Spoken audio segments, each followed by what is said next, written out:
Yo, Joes and agents of Cobra Command. My name is Steve. This is episode 289 of GI Joburg, and we're going to get into the best figure from every year.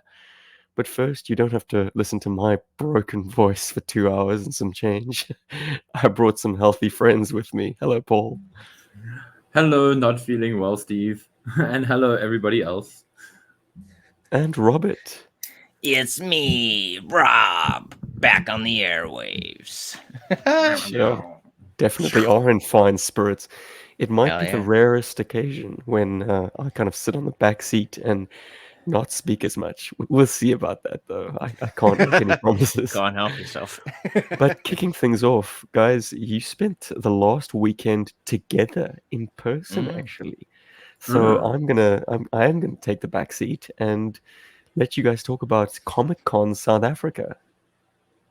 Hell Rad. yeah, dude. Well, Comic Con Cape Town. Oh, So sorry. Comic Con Africa is Joburg decided to take the whole of Africa and make it the Comic Con in Joburg, and then we got So Comic Con lame. Cape Town because of course But then Western no Cape one feels took like Comic it's Con South Africa? apparently not.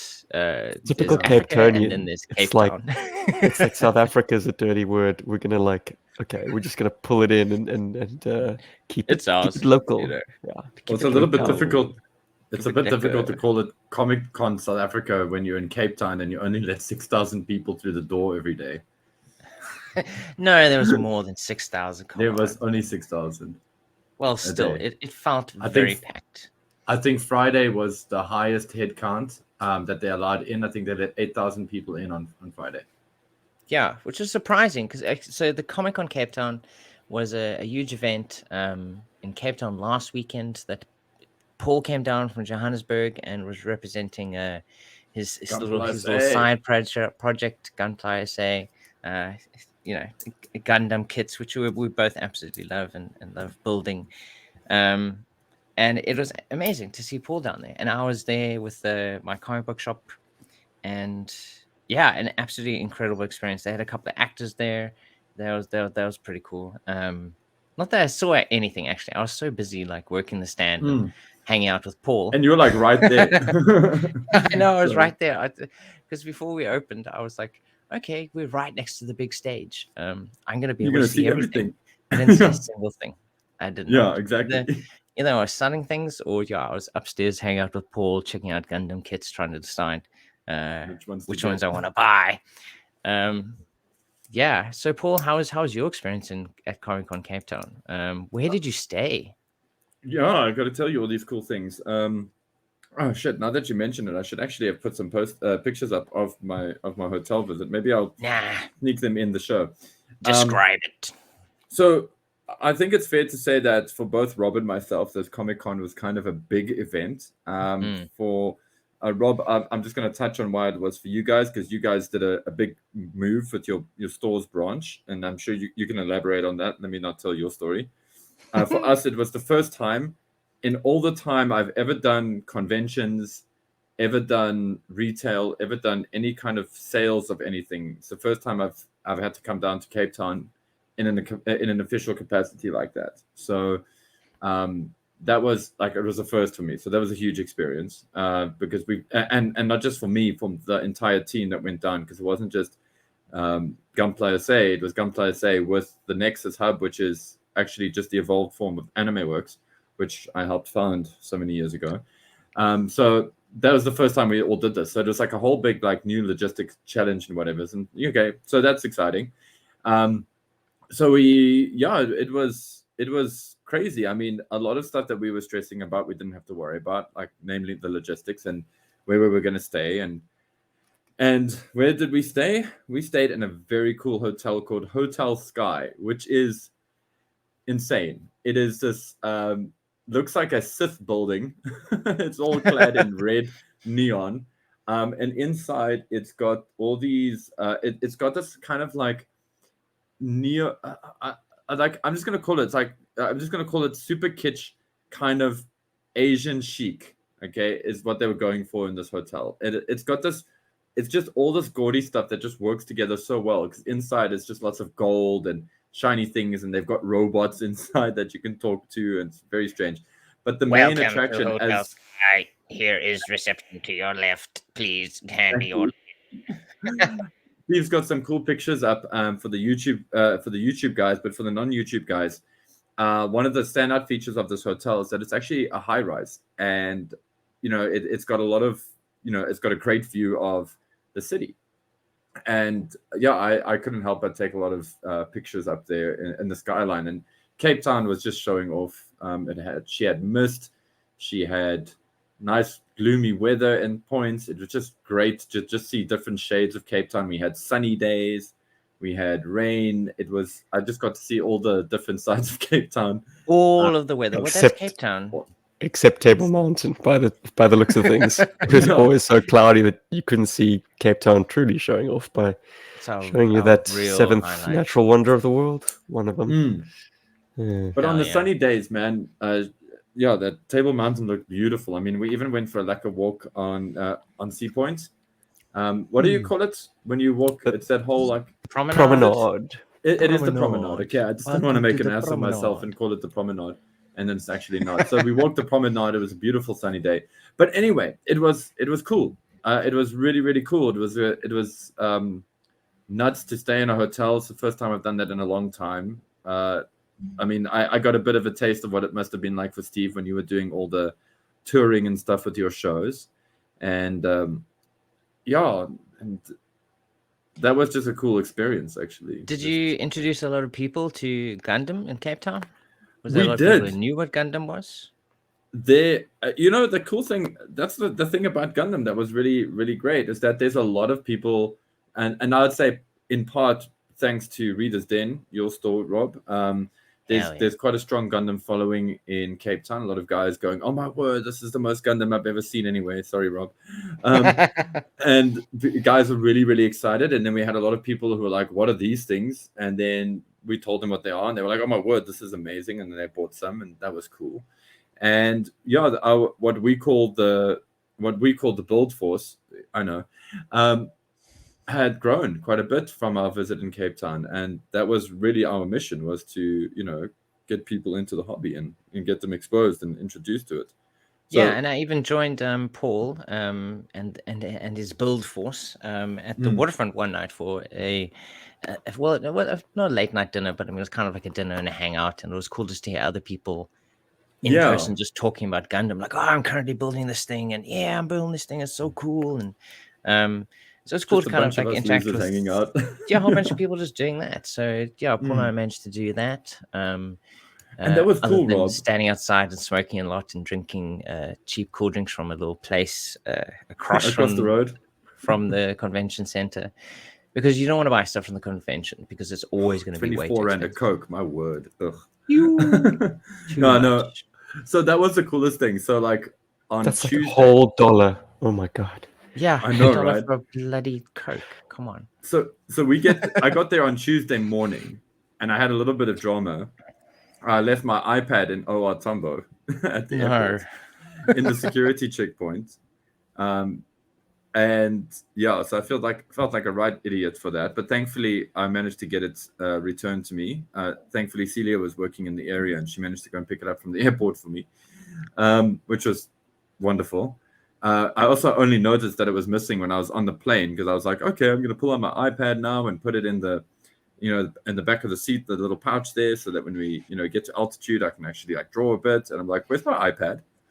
Anyways, sickening. Yeah, sickening. Dude. Oh, it's sickening. Hey, my stomach just fell through my ass. It was a horrible feeling. And I'm glad you were able to get Cecilia to recover it, because, I mean, in most parts of the world, you lose an iPad in an airport, chances are someone picks it up and it's sitting in a lost and found somewhere. Yeah. In SA, you lose high-end electronics anywhere, airport notwithstanding, and the first instinct is, oh, that's gone. I'll never see that again. Yep. And so I'm very thankful that it wasn't the case. So yay for that. But then you guys, you've heard me say this before. If that's the worst thing to happen on the trip, then so be it. And thankfully it was. And nobody rear-ended you on the highway before boarding the plane to Tarapon. Oh shame, man! I even thought about that when that happened. I was like, oh god, it's one of these things. So Rob anyway, it and was I cool. were all set to spend the afternoon at Paul's house playing video games and relaxing before our 15-hour flight to the States. But no, Nope. some plonker on the highway hits us in the back, and we spend the rest of the afternoon trying to find the police station that this particular piece of highway strip has jurisdiction over so that we could Yeah. get a police report for the insurers. I mean, come on. Honestly, pain, what a man. waste of day. But once again, the worst thing happened at the start of the trip, and the entire rest of the trip was absolutely fantastic. And I mean, from what you've been saying, Paul, it sounds like your experience in Cape Town was good. It was really Overall. good. I think, yeah, like I said, we touched down on Tuesday, and as soon as I got into the convention center, I looked for you, and you were actually still Yeah. at Reader's Den. In fact, Yes. your little shop, the plot where your store was meant to be built up, was still empty. In Well, the we convention arrived on center. build-up day. It's not my fault you Yeah. arrived on the day before build-up day. And yeah, well, yeah. So we weren't. Well, me personally in my shop, we weren't as busy getting ready for Comic Con. We were getting ready to move our entire shop from a current location to a new location. So we closed our shop on the 22nd of April, and from then it was just pack for Comic Con, pack for the other shop, move everything. Yeah, it's just been a very like I didn't feel stressed, but I think my body was very stressed out.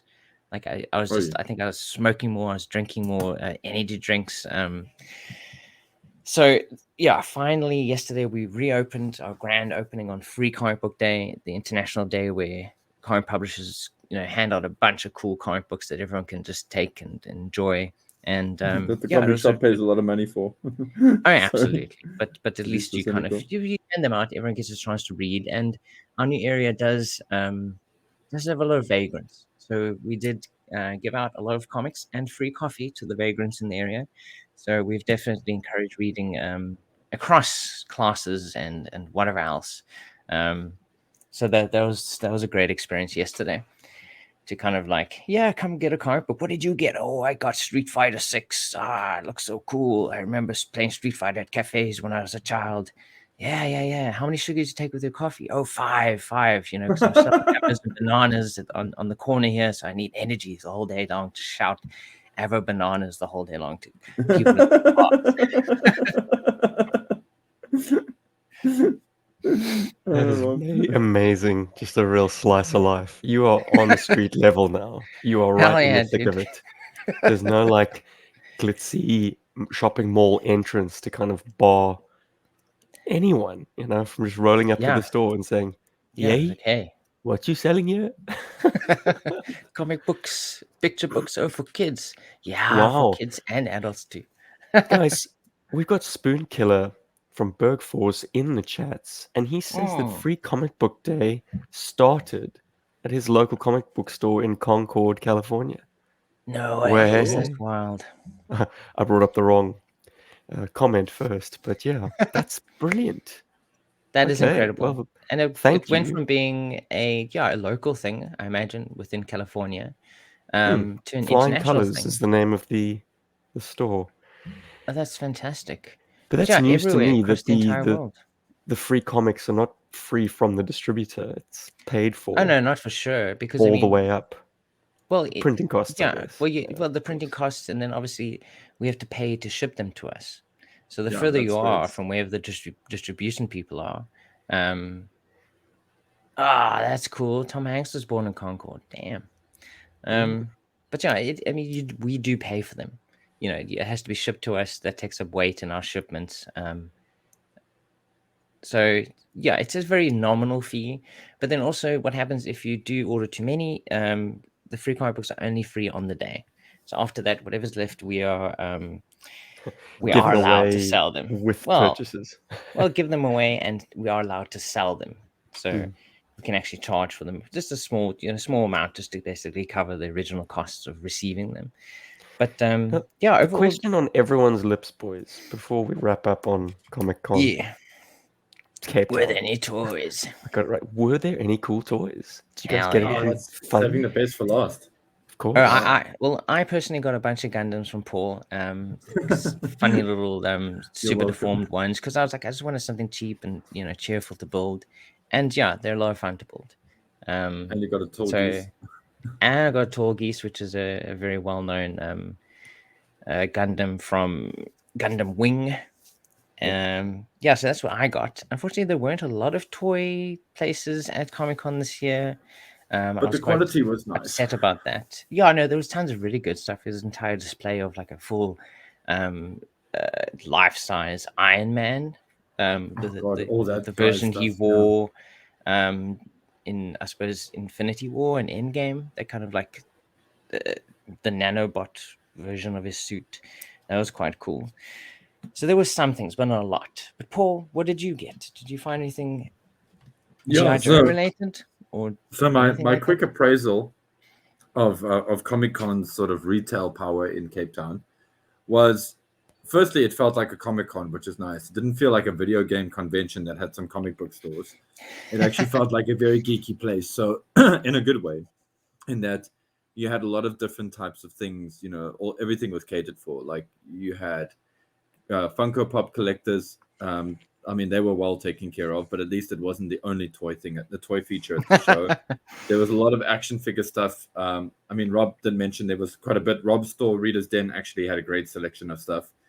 They say they dumped all those millions or billions of Funko Pops. No, they really just sent them to Africa, didn't they? Yeah, they probably did. I think it's the same difference. That's also called dumping. Yeah, it's the same Dump thing. it on Right? us. Well, And expect then, more. The world is needing to empty itself of that garbage. And then, then there was also like one or two dealers there that had some like really cool figures. One guy in particular had a great collection of Star Wars Black Series, both 4-inch and 6-inch. I was quite tempted to pick up a 4-inch Fennec Shand and I nearly call it Cara Thrace again. I'm terrible. But Bo-Katan anyway, Kryze. yes, thank you. That's exactly the word I was looking for. I'm looking at the toy. I'm like, what is your name, bitch? Anyway, Did but you then get the 4-inch? I didn't. I'm looking at my 6-inch one, and I looked at the 4 inches, and I was like, Steve got these for a steal. There's no way I'm paying 670 Rand for these. Just no, I'm not going to do it. Then I glimpsed some GI Joe stuff, and in fact, actually, I glimpsed some figure stands, which you guys know I'm hot in the market for 6-inch figures, and it turns out they were for the 4-inch figures, and I was like, it was the first time in my life that I was like really upset that they only had stands for 4-inch figures, because thankfully I have an abundance of those. So I asked the dude, and he's like, "Yeah, no, they should be getting for 6-inch figures soon." Blah blah blah. And as he's talking, I spot something under his arm in the background. I see some GI Joe packaging, and it's the movie figures. And he's got the Baroness, which is an amazing toy from the movie. I think it's an outstanding toy. And then he had that Storm Shadow, which is, well, it stands out. And then they had Akiko, and she's great, but I really wasn't in the mood to pay 900 Rand for generic looking Asian ninja looking girl. And then I was just sad that they didn't have Scarlet. So I was like bummed. And then I looked to my right and I saw the Doctor himself, Dr. Indiana Jones, in a box. And I was like, oh wow, this is the first like Hasbro full box figure I've seen. And yeah, I got the price on him, and I was like, okay, fine, I can pay that. That's like local price, whatever's. It was under 1,000 Rand, and I grabbed him, and I was like, cool. I actually picked up a toy I wanted from Comic Con. How niche, like how quaint. Oh yeah, so you got an indie. I got Indy.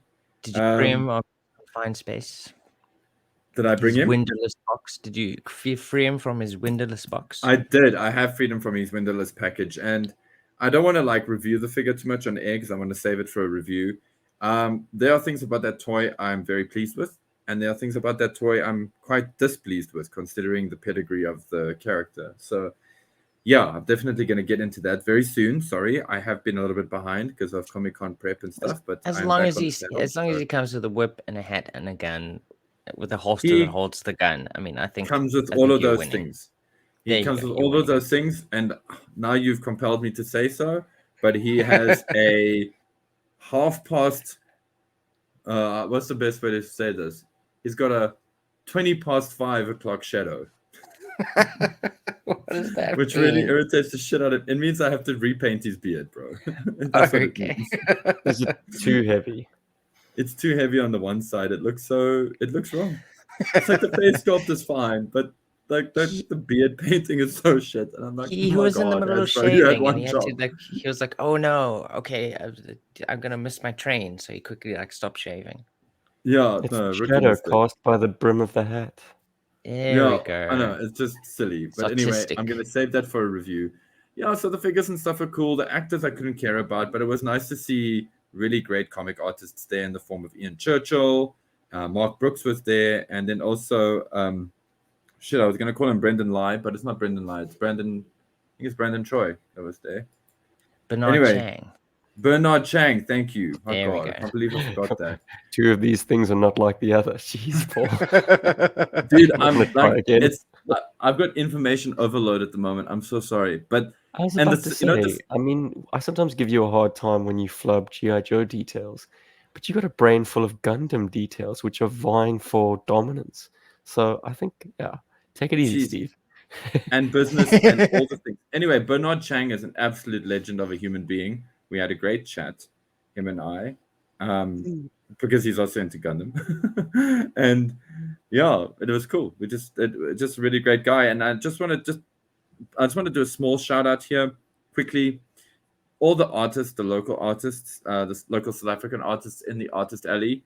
Oh my word, you guys are insane. There were a lot of you guys from Joburg, some of you guys from Pretoria, and a lot of you guys from Cape Town. And it was just so cool to see such a robust artist alley, just so full of guys, not like, 10 guys. I think there was about 50 artists or 30, between 30 and 50 artists there easily selling their wares, Rob. And I'm sure you can attest to this. It was just one of the best parts of the show. And I really hope we get to see that more in future Comic Cons going forward. Both Cape Town and Africa. So a huge shout out to those guys. And also just a good shout out to Skoltz, Joe's Skoltz, who made his way quickly to the convention center to come hang out with Rob and myself for a little bit. That was cool. So it was nice to hang out with a local Joe guy. He also dropped off a nice toy for me. Ooh. So we'll talk about that perhaps a little bit later. And then, Comic-Con. That was Comic-Con Africa. I got to hang out with Rob. It was so great to hang out with you, Rob, at Comic-Con. It's just... Yep. I wish we could have done more, but we're also Big busy, FOMO bro. down under. Oh, I'm for sorry, sure. my Stephen, dude. like all the time, Stephen was like, "Oh, so what are you guys up to now? What's going on? What you Oh, doing? he wasn't that bad. Shame. He sent us one message to ask us how Have you we're guys doing. hugged yet?" Shame. He wasn't that needy, but like, dude, we had FOMO too. We were also missing you. It wasn't FOMO. It was Bromo. missing Steve. Bromo. Bro. Fear of missing Stephen Forms. Mo bro. And thus a new acronym was awkwardly born. Guys, let's move the agenda on to our burning topic, which is a Herculean task. I'm sure you can all agree. If you read the blurb for this podcast, you know what to expect. If you're going in blind, allow me to unveil it for you. What if you had to make the Sophie's choice of one figure from each of the classic ARAH series to save? Which is the single figure from each wave that you feel the strongest compulsion for? I mean, you can take into account character, you can take into account the physical figure itself, the accessories, just a personal nostalgic attachment perhaps, but the symphony of all those factors combined, can you divine a single figure from each year? And it's been tough. I'll just say that much. Yeah. So if you I was feel going so round and inclined, round. head to yojo.com or 3djoes.com, even better, and play this game with yourself. Come up with your list and then compare notes to ours. Because I think I'm going to try and guess Paul Play and along with Rob's. us. Yeah, and it's fun to Hey, play along with us. Sarah. You feel perhaps a greater investment in the topic even. Or, hey, absolutely. you can let our opinions roll over you and choose to agree or disregard them, and then come up with the list after this podcast is concluded. So let's get started straight away. And let's talk a little bit about 1982. I'm going to roll this year together with the swivel arms because I think we all can agree, the figure, the swivel arm is such a dramatic improvement that we'll always take these figures to be their 1.5 versions, even though, of course, the version ones Oh are more god, this valuable. changes the game. If that's a factor. No. You can still do the 83 exclusive figures. Oh, thank God. The Destros, the Airborns, the Snowjobs, Doc, whatever. But of the 82 lineup, my flavor currently is Scarlet. Wow. And I think a lot of it has to do with the fact that I fixed her head. So that is a mild cheat. But my Scarlet wears the Ninja Force Scarlet head with the rooted ponytail.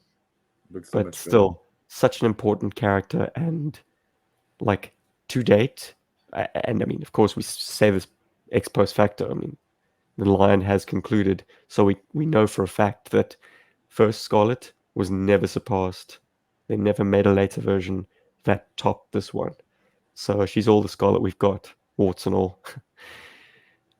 I'm gonna guess Rob says the same thing, and I'm gonna also guess that Paul says probably Cobra Commander, the mask. Very close.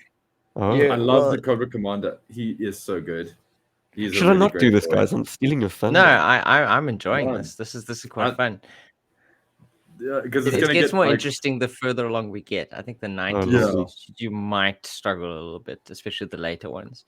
But yes, you're correct. I went with Scarlet as well. I think she's always been a fantastic figure. I'm glad I own an original non-swivel arm Scarlet. I would love to own a swivel arm version. Yes, her head is not the best, but yeah, she's an awesome figure.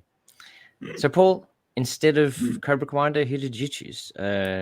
Snake Eyes?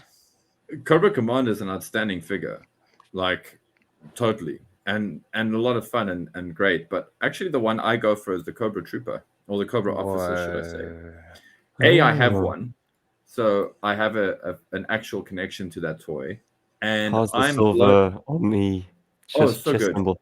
Really? Oh, it's good. Well done. Mine's really good. I'm very lucky. But I got to say, that figure holds up today, probably as well as it did back then. It's just really intricate and ornate, and it's a great toy. And for me, I just see it like, oh, cool, I can play with this toy and play with it in complete isolation from the others. And I'm sure that can be said for anybody's picks here, really. But that one is the one that speaks, the most to me. I challenge you on the intricacy of it and say that as intricate as the officer is, with the sort of the web gear, with the magazines, the trooper is more intricate. He's got like a molded grenade launcher on his chest, 2 grenades on his bicep, a garrote on his other bicep, the knee pads. I just think that there's a little bit more going on with the trooper. The officer's a little bit more clean lines, which is perfect for being an officer. But yeah, man. Yeah, Look, he's definitely got cool stuff going on there for him. Totally. everyone's got their favorite out of the original blue shirts. Paul just goes with the officer. Nice one, man. I did not see that coming. Right. We got some responses from the Berg Force. We've got obviously Spoon Killer leading with 82 Stalker. Oh, Also Huge a great favorite choice. of that myself. In fact, yeah, I think Stalker gets a little bit more play than Scarlet simply because my Scarlet is, well, as with everyone's Scarlet, pretty fragile. Ryan Sweeney seconds that with Stalker. All right. And I think that's the only... we got Zantara saying rock and roll all the way. But Scarlet Hell is yeah. very tempting. That's 3 for I Scarlet. got a Scarlet feeling wins. Jim would pick the rock and roll. Oh, yeah. Well, if he was unique weighing chest in here. sculpt, and at least the beard makes sense on rock and roll, whereas it's a bit too thick on breaker and clutch.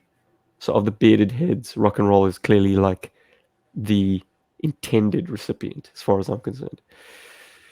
All right, moving on to 83. Whoa. Because of the 1.5s being taken out of the gets mix, real.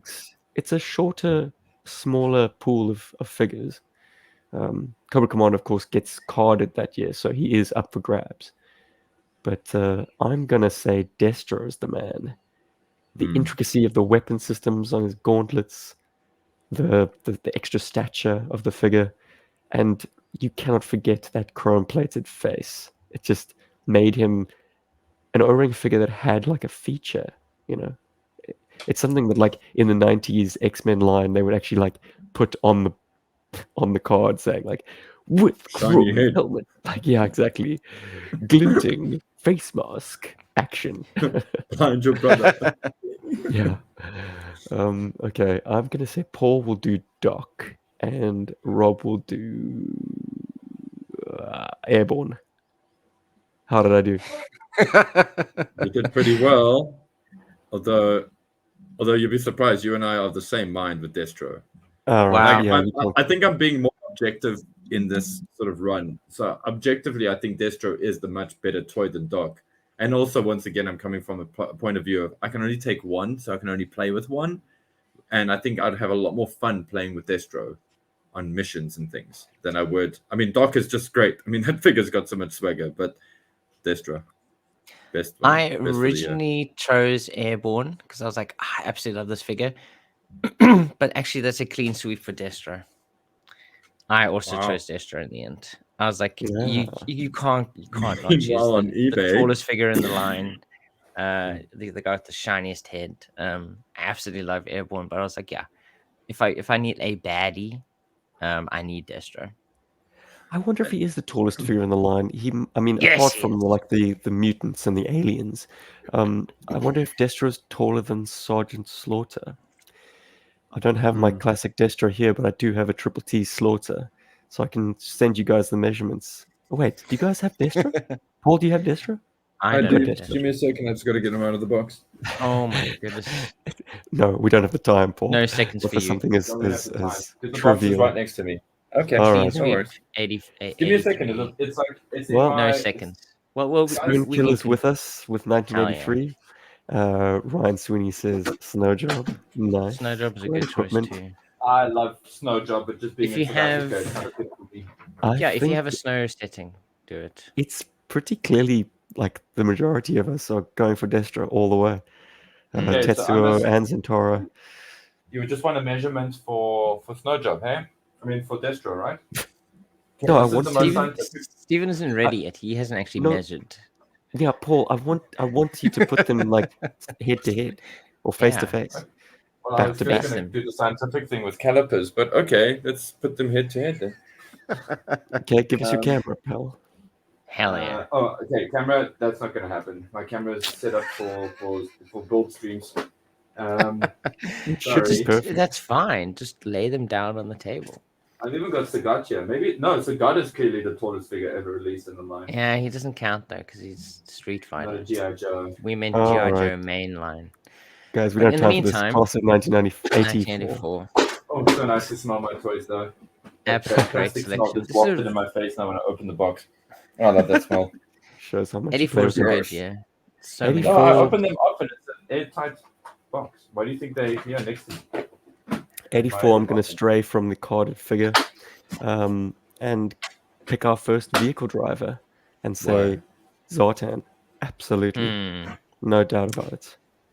Such a deluxe figure. And that's even discounting his disassemblable chameleon. You know, he's got so much going on for him. He's been, The little sticker sheet. I mean, So I've much never magic. been able to experience that because those things are mythical now. But the fact that, like, back in the day, you applied many stickers inside the windows of his chest and thigh armor, denoting what? Well, the imagination runs wild, but I guess it could be linked to his holography. Apparently, the stickers had color-changing properties. But what definitely did have color-changing properties and still does on both my Zartans and his siblings is the photochromatic, blue skin color-changing feature. So amazing figure. Just the fact that you could take items of, I suppose, clothing or armor off a GI Joe figure blew my mind when I discovered him on the internet. I was like, wow, this is amazing. It came out the year I was born. Bloody hell. It's very Do this. If I was What to madness guess, is this? Paul's gonna say Storm Shadow, and Rob's gonna say Without a Battle doubt. Axe. Yeah. Without a doubt. You are correct. I chose Baroness. It was tough. I also wanted Spirit. I thought was a good front runner. Same. Yeah, definitely Spirit. Roadblock as well was kind of. It's such a good year, but I was like 84 is Baroness. brilliant, yeah. You, Even the you drivers need are great. you need another hot chick in your collection. And all the kind of the fugly elements of Scarlet are totally corrected in Baroness. I mean, Mhm. objectively, Smaller like head. she's still a hot figure. Mm, I think she's perfect, man. Like I don't mm. know. I cannot speak unkindly about her frame. Well, She's for good. a line that does so few female figures, they very quickly got to what a good female figure was. Even though I still think like a good kind of like more practical female figure is Lady J. I think Mhm. Yeah. it's more kind of like a realistic, And like Cover this is Girl. what you would wear, you know, when Mm. you're going out into to be a soldier. But as a baddie female, where you kind of like emphasize that she is, you know, she's more not fancy, more like bombastic, I suppose, or more. Like, yep, Ryan Sweeney is correct. All of them is the All of them. correct answer. But that's for us, that's a cop out. I mean, yeah. But Yeah, you got to save just one from the flames, boys and girls. All and right. I'm I'm so just proud glad that that I we have time to go through each year and be like, I'm going to quickly grab this one from the flames and this one, and this one, Well, and this one. it's a handy way of thinking of this, but like These honestly, flames, like though. dude, that's why all my toys are in a box. Do you not understand? She's just grabbing a handful. It's like I just so grab the responses box and I from the run. Berg Force, Titso's Wrath says Recondo, Spoon Mm. Killer, it's Hooded Cobra Commander. Zantara feels like a traitor to the Dreadnoks, but it's going to be Baroness over Zartan. And yeah, as you said, Ryan Sweeney, all of them. All of them. You really can't go wrong. I mean, like I think every single one is a good choice. For Yeah. reals, for reals. Well, Should we flip the here, script here comes the for a start Tuesday? of. Yeah, Paul, go for it, my brother. Flip Which our do you think script is the weakest figure in this year? of Oof. 84. Yeah. Oh Thunder. no, don't say that. Really? Thunder. Thunder. Okay. Thunder does nothing for me, and his accessories now make him a total ball ache. Rob, you never realized this because you got your Thunder complete, but to try and Holy find the shit. headset and visor that go into the helmet nowadays, it's proving more and more difficult.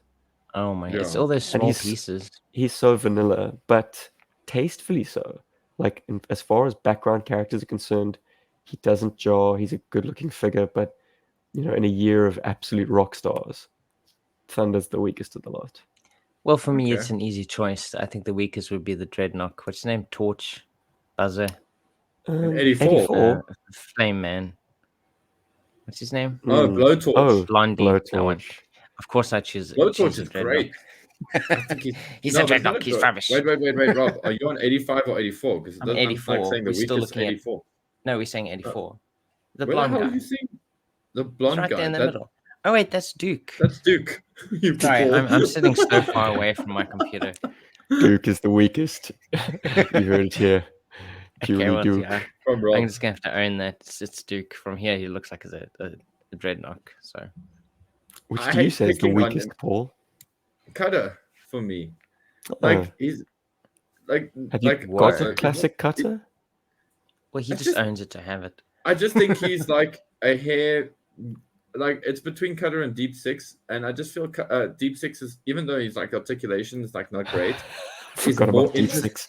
It's a more interesting sculpt or something going on there more than Cutter unique. is. Cutter is just very straightforward, but that doesn't How mean it's dare bad. you. I'm just saying it's the weakest in this line in my eye. That doesn't mean Cut he's a is bad figure. awesome. He looks Somebody's got to appropriate. stay with the whale while the rest of the kind of the boarding party or landing party Exactly. go on shore and have adventures. And He's Cutter, perfect for that. the problem with the whale is like the conning tower is open, so you always have your drivers exposed. Like you need someone to kind of front that. So he's Whereas going to keep the beer cold. Thunder, you can put into the slugger completely, and he disappears from view. So it's like, You just forget about him. which of these two figures is more necessary to my collection? Yeah, it's got to be Cutter. Cutter. Cutter. Okay. Oh dear, Good argument. you are crapping on Zantara's heart, Rob. Oh, sorry, you're I breaking Centaur's heart by I love crapping on the that you precious love. I dreadnoughts. love that. I love that you love them. I love that Paul loves them. I'm slowly coming around to dreadnoughts. I mean, I have the pirate looking one. What's his name? Zanzibar. Zanzibar. That one. I have him. You're slowly coming around to the dreadnoughts, and I can't remember his freaking name. Guys, we are That's what I'm slowly saying. working our way But through anyway, this assignment because we need to move it, man. Class of 85. Now, 85. this, I'm going to go out on a limb and say this has been the hardest year to find Oh new my shit! favorites For in. you. Yes. Holy hell. Yes. Even the Yes. vehicle drivers are astounding. I mean, if Crimson you've ever Guards, held a eels. Keel Hall in your hand, if you've been so lucky to have the original, it's a beautifully crafted figure. Like, He's one handsome it's mother lover. it's a crime that the original deco. Well, I think they went mail order eventually, but yeah, it's tough. It's tough to get that guy. So who's it gonna be for me? So, Tom makes It the was a blame up. case of, do you pick the Boy Scout or do you pick the Rogue? Because the front runners for me were Dusty and Shipwreck. And I think G.I. Joe has a few too many Boy Scouts, so fantastic understated figure that Dusty may be. Yeah, Shipwreck is just I'm kind of a bit besotted with the character these days. I like the fact that he lays claim to like the Han Solo of G.I. Joe. I don't think anyone Oh else yeah. has really challenged him for that. Just the kind of the ambiguity that the character gets, particularly in the comic book. Oh, sorry, the cartoon. Yeah, he's interesting, and sometimes you need interesting, chaotic good. If I was to guess, Paul's gonna go Snake Eyes, and Rob's gonna go Lady J. Close. I was gonna go Lady J, but then I was like, I'm currently absolutely love Quick Kick. Like she's too cool. If I have one ninja, I'm gonna have Quick Kick. So actually, I ended up choosing Quick Kick. You know what I love about 85? When I first opened this page in Mark Bellamo's fabled tome, the the GI Joe guide that we all love, I would often get into 85 and be like, oh, I don't care for Bazooka, I don't care for like this character, I don't care for that character, whatever. And then I've fallen in love with every one of these toys, as I'm sure you gents have as well. Not you, Tripwire version 2, but maybe we'll come around to you one day. I don't know.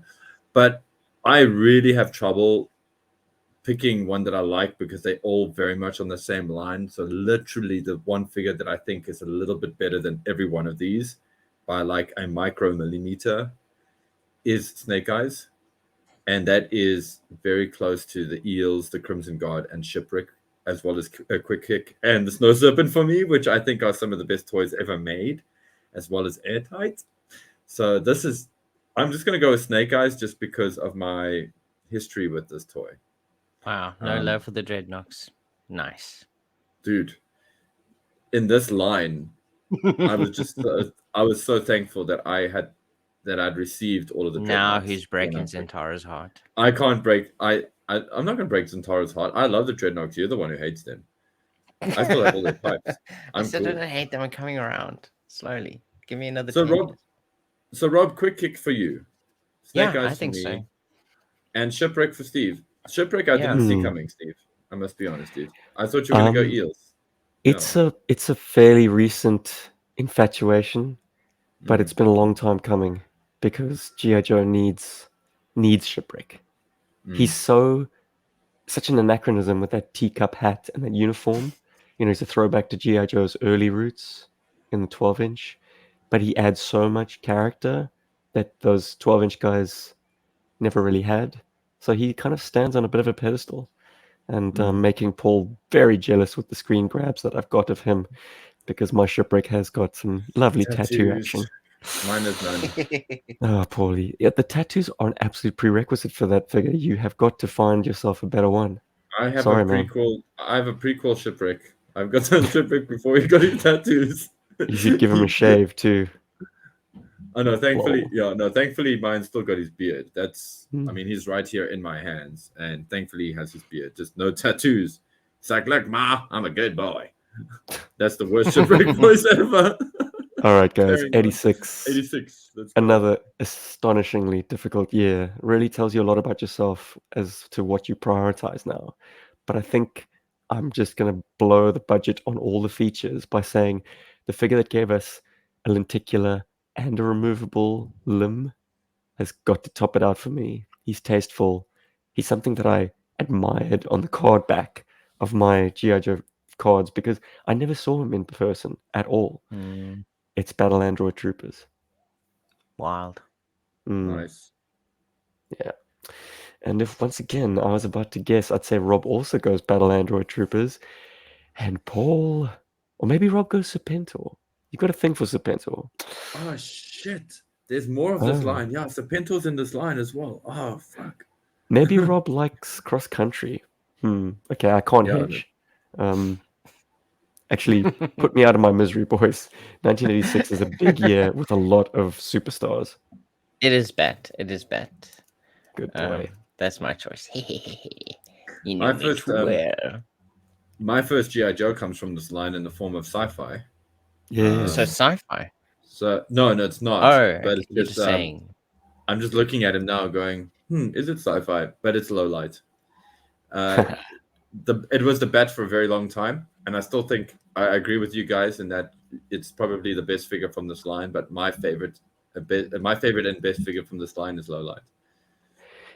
Anyone here familiar with action figure therapy? Because the low light video where he goes on about being labeled a sex offender is the greatest bit of comedy writing about this figure ever. Goes into some lengthy detail, or not lengthy detail, but a little bit of detail about the fact that he's been given this gray suit with a bright silver zipper down the front. Because essentially Maybe he's been a pranked. sniper.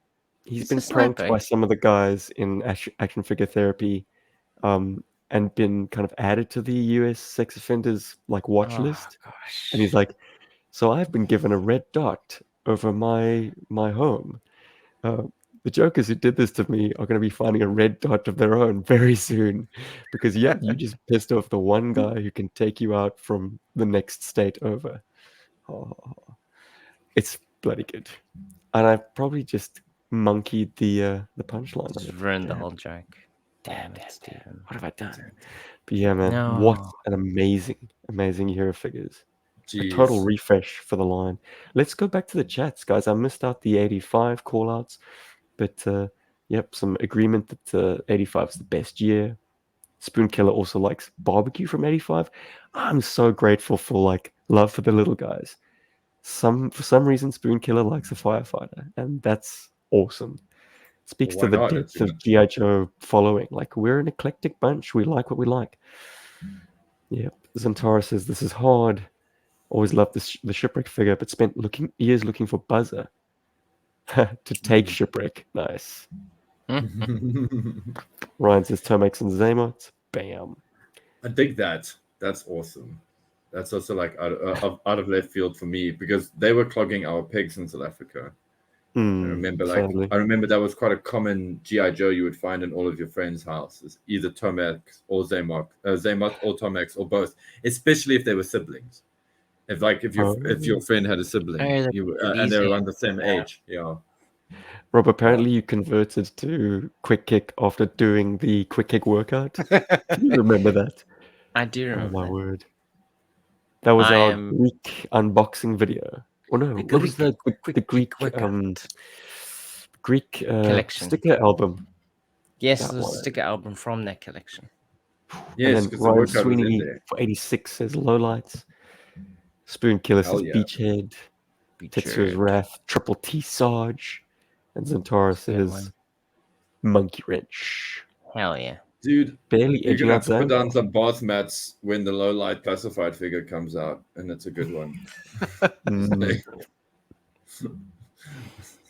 Oh yeah. Okay, let's do it. 1987, a year that I don't have much of a connection to, because this is the year that skipped us, as far as I'm concerned.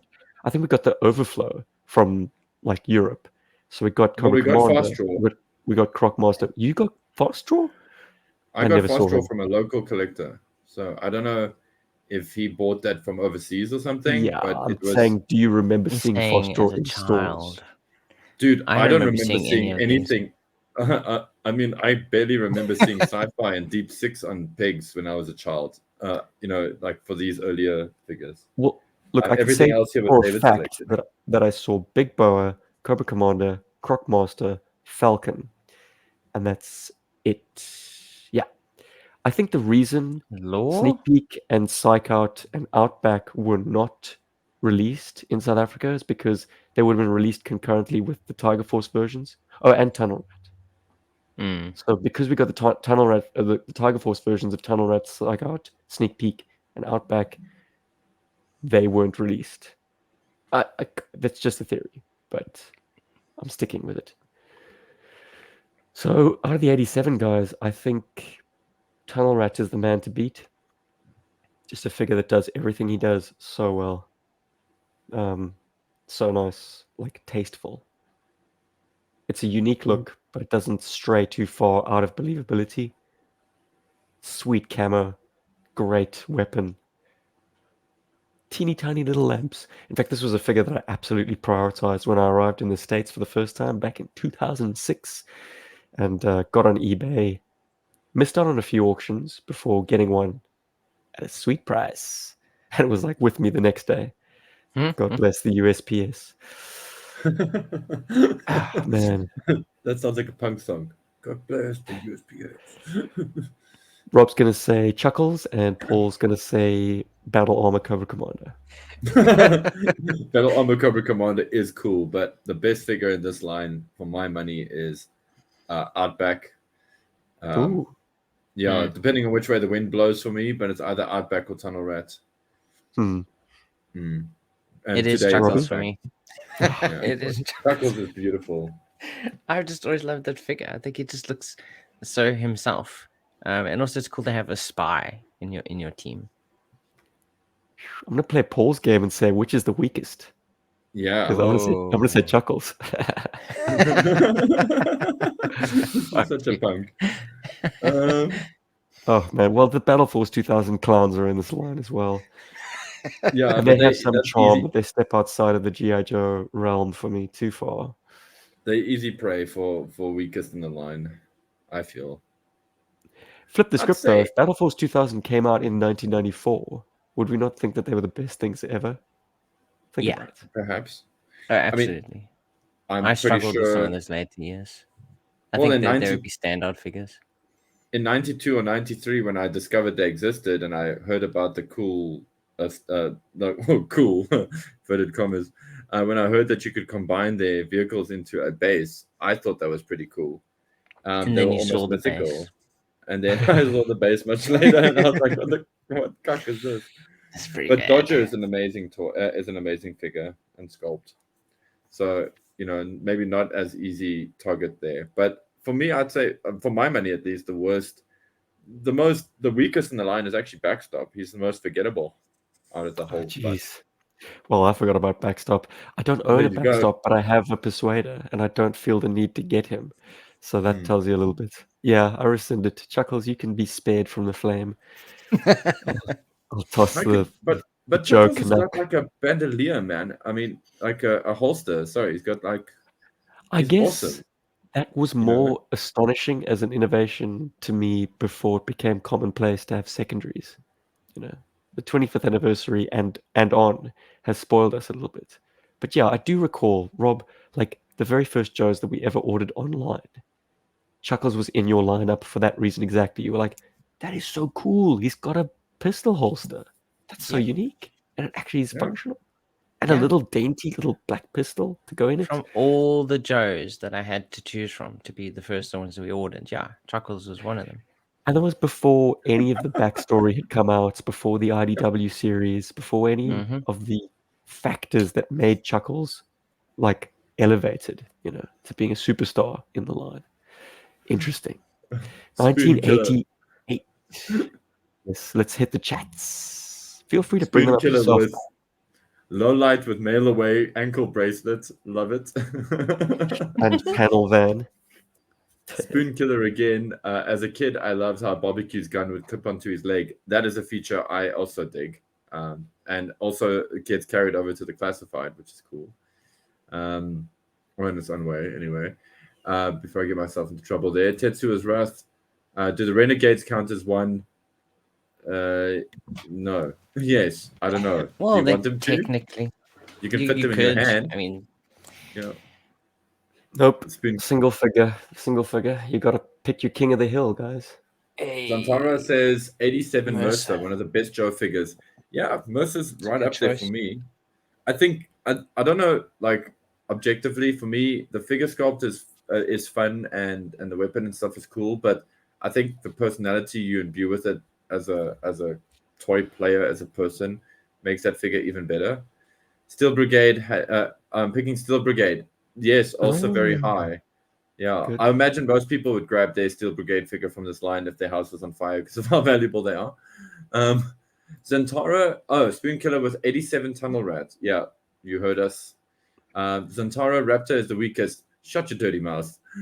Raptor is amazing. Take a pencil and write ACDC in the inside of the wings, and you immediately make that figure cooler because that's what happened with mine. It was a I would gift have from Greg chosen them too. Crockett. Greg Crockett sent me a Raptor, and inside the wings, some kid or something at some point had written ACDC inside the wings of this figure, and it has endeared me to Raptor ever since. So, Jeez. I think he would look more at home if the letters KISS were on the inside. I mean, that is some theatrical outfit, like a cape and everything. Oh, guys, I am forgetting that we got Techno Viper in South Africa.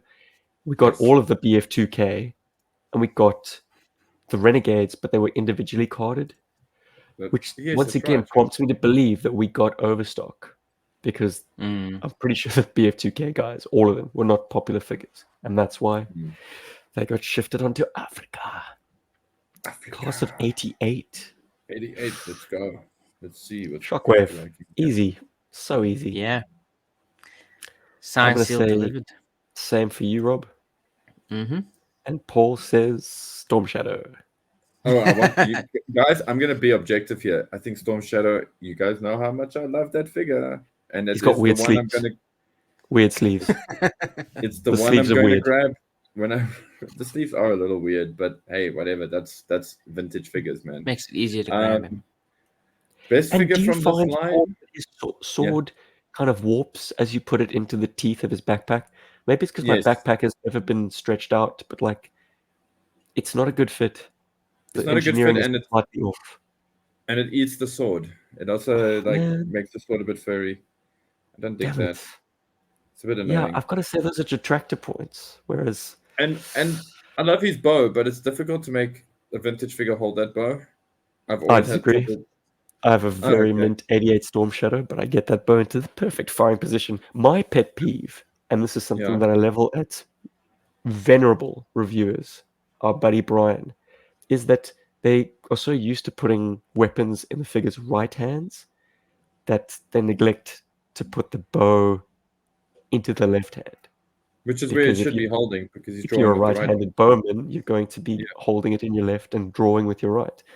Yeah. So I always make that point to like, no, with Storm Shadow, you got to put it in the left hand. It's on the packaging. It is. But But also guys- not Maybe everyone's maybe he expert was afraid of bowman. stretching out the left hand. Maybe the right hand was gummier. Can happen. Although I am what I will kind of say that I think the best figure from this line, just pound for pound, like what it has going for it and all that, is kind of the Hydra Viper. Because firstly, I didn't really know that this thing existed until many years ago when we started GI Joburg and Steve spoke so highly of it that I actually saw it. And I was like, damn, this thing's incredible. The sculpt detail, the little helmet, the pipes, the backpack, the knife, the flippers being like quite unique. There's no other toy in the line or no other release in the line with the same flippers. It's or hand sculpt for that matter. It's a very unique piece. I feel like that's kind of what elevates it and kind of makes it the best figure of this line for me. Of So you this year chose for me. Hydra Viper. Yeah, I would say Wow. Hydra Viper. Also, once again, for me, I love this whole line. I really think this whole line is full of win, but the Hydra Viper is the winner. Not you, Skid Mark. So many Or great no, ideas actually, not you, Windmill. shoehorned into one of the kind of lesser regarded years. But I've got a question about Hydro Viper, which might, I mean, it's me thinking about G.I. Joe way too much. That's what we're here for. Is his hand flesh purple? Or did they bother to manufacture a glove to go over his webbed hand? Or is it just a case of cost cutting and the hands should have been flesh? I think it's Because purple because of the mutated nature of maybe that arm is mutant. okay, so but then it's the same color as the wetsuit. Like I kind of almost wish that there was purple skin tone Maybe on his that's not a face. wetsuit. Yeah, maybe it's bare arms. But then again, it needed another color to pick it out. And then what, has he got a cobra tattoo on his right bicep? I just find it so weird that, like you look at the file card, the card arts, and it's such a handsomely rendered, like taloned hand. To think that that's a glove, like it can't be a glove. That's got to be his actual mutant hand. But then the face being as vanilla as it is, with the exposed eyes, doesn't jive with that. Or jives, it doesn't mesh with it. Maybe the skin color is the mistake. Could be. Maybe yeah. you're just supposed to keep that mask on. Yeah. Never take it off. Keep it because it is That's what kind his of a girlfriend and conceit mother that say. Just a don't lot take of it off. Cobra figures don't have removable helmets, and the ones that do just give you a piece of the eyes. Like that is a mistake in this case. They should have never made the helmet removable. He should have always been Demon of the Deep. Because how many sort of domestic setups do you have Hydro Vipers in? They don't really look like the kind of guys you want scrambling over equipment and stuff. They are purpose built for dealing death at depth. Yeah. That's my story. I'm going to stick with it. Let's check out the chats. What do people say? I don't know. I see lots of interesting, cool stuff happening here. Wait, did Rob give us his? I agreed with you that it was it was shocking. Shockwave. Yeah, absolutely. Zantara just responding. It was lol. I never unwrapped my raptor's wings. I hated that figure that much.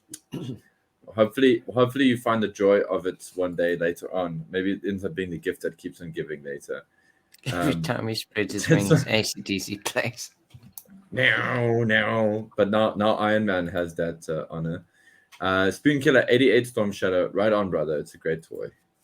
Zantara, as much as I love Road Pig, I have to vote Super Trooper. Okay, I did not see that coming from like anybody. Road Pig is amazing. Super Trooper for me, not so much. I don't know about you guys. That is awesome that you dig him, Zantara. Tetsuo's Wrath again. This one is hard. Yes, that's what she said. Muskrat, but Astro Viper and Night Force Tunnel Rat are also top picks. Oh yeah, guys, like Night Force. I don't think there's a single Night Force figure that I'd want more than their original, and that includes Shockwave. Like I'm not gonna go with the Night Force color. I think Tunnel Rat is amazing. Zantara thinks it's a glove. I think Tunnel Rat's original figure is perfect for night operations, with the paint, the camo paint, black pants. Yeah, Night Force was a weird sub team. I mean, obviously the meta reason is they're tasty repaints. They all sell well, but all GI Joe operatives should be able to operate at night. Like why do we need a specific team? But these sub teams are always going to be a little bit. They're better adjusted to be at night. They never go out in the day. Ketso's Wrath. Raptor is in a straitjacket and padded room. Iron Man stole my ideas. Yeah. Very good. Shall we roll on, boys, to 1989? Too easy when it comes to Rob. It's going to be Scoopity Doop. True. Now, Paulie, what do you like most about 1989? I'm going to say this week it's Alley Viper. And for I me, love how you- because of the importance, sentimental importance of this figure, and the fact that it was absolutely the like playground status symbol of its day, Rule block. Snake Eyes. Oh, interesting. Yep, Snake yeah, Eyes version 3 was my Snake Eyes. It's the one I got for I Christmas, and promptly it disappeared to parts unknown. Ah, my Snake Eyes Did, too. yep. I Well, I I think actually want to. your Snake Eyes is kind of a symphony of some of mine's original parts. I think I remember Could the be, yeah. blowgun and one or two of the sections of the 3-section staff came from mine originally. So it's nice to know that mine kind of survives Kind of in lives some on. sense. Yeah. Ah, beautiful. Guys, Like a I'm gonna symphony. be weird here, and actually, I want to jump in on the Snake Eyes train on this one purely because Whoa. I feel that this is one of the best Snake Eyes figures ever made in the line, and I really would like a good spotlight on it because I don't feel like this figure gets the appreciation it deserves for being as simple and well designed as it is to have weapons that are just very clever and actually work for an action figure. You know, they're not like dumb. You know, they work for an action figure, which is cool. The Uzi is maybe not the strongest because of the ugly looking grip, but other than that, I think it's an incredible toy and probably the standout figure from this line. And that is very hard for me to say because this line also has Stalker version 2, which I think is absolute magic. And Steve, you recently did a YouTube short on that. So, well, not a YouTube. Yeah, was it a YouTube short or was it a special thing for the No, YouTube it was a followers? I YouTube can't short. remember. It was a It YouTube was a short. YouTube short.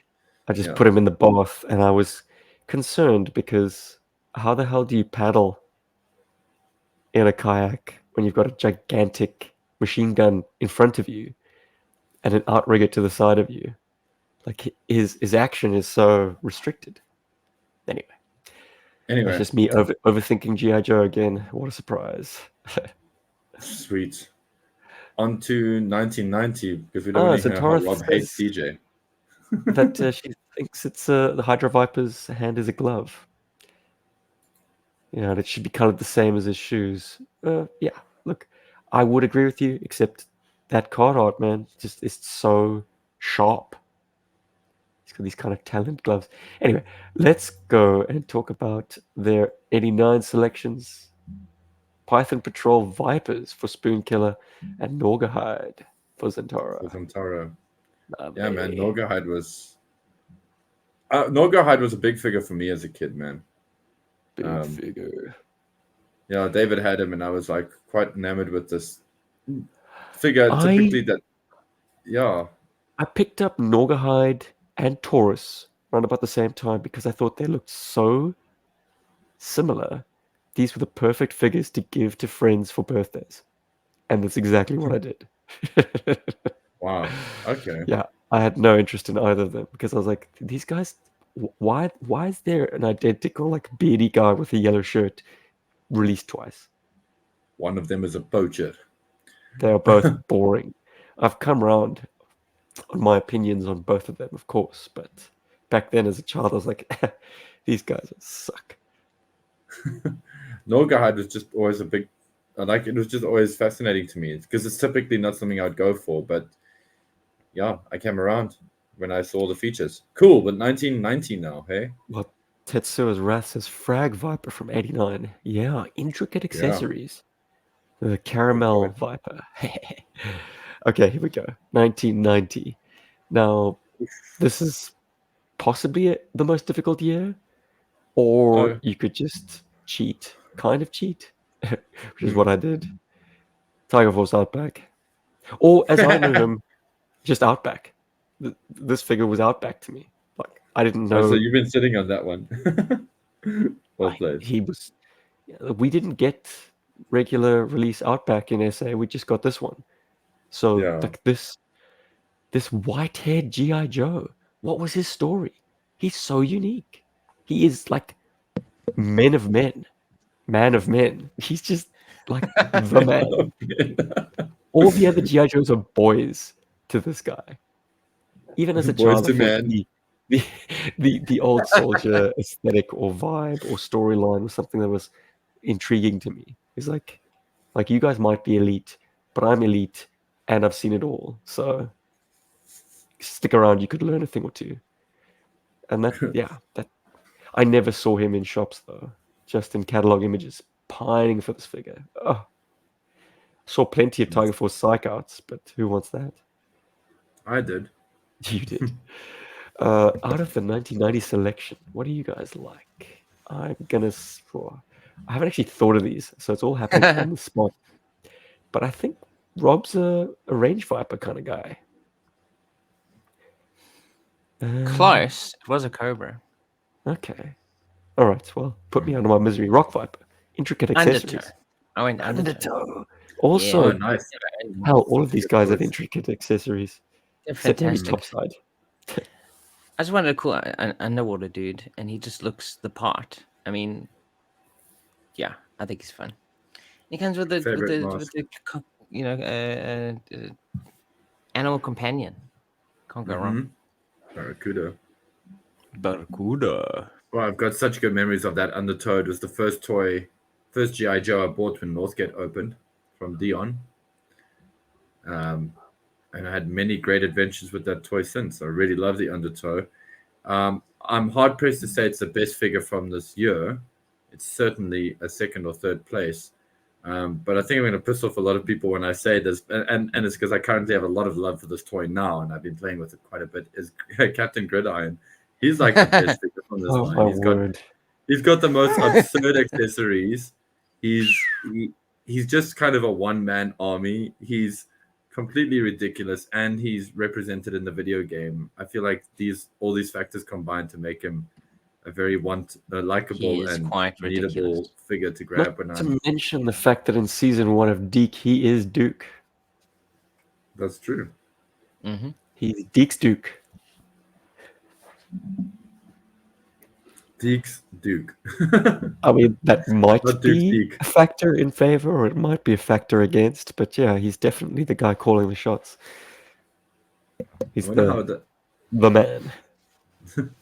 I wonder what the eBay prices are going to look like on these figures. That's why I'm saying nothing about the Sky Patrol, which I've nearly completed, thank God. Captain Gridiron has a notoriously easily broken crotch because he's got quite thick thighs. Thick with 2 C's. So, crotches on gridirons are becoming notoriously difficult. Not to mention the fact that he's got a visor, he's got those elbow pads. Like, there's a lot to assemble. There's a lot of accessories, yeah. Captain Gridiron. So if you've got one, good for you. If you're on the hunt, I wish you well, because it's not easy. This is certainly the year for accessories. I mean, basically all the figures come with a ton of stuff. Is it too much? No. No, I think when you're buying the figure originally, it's just great to have so many accessories. And it's still generally good accessories. I mean, we're going to enter what's it called? Battle Core period soon, where they just come with like generic accessories a lot of the time. Yeah.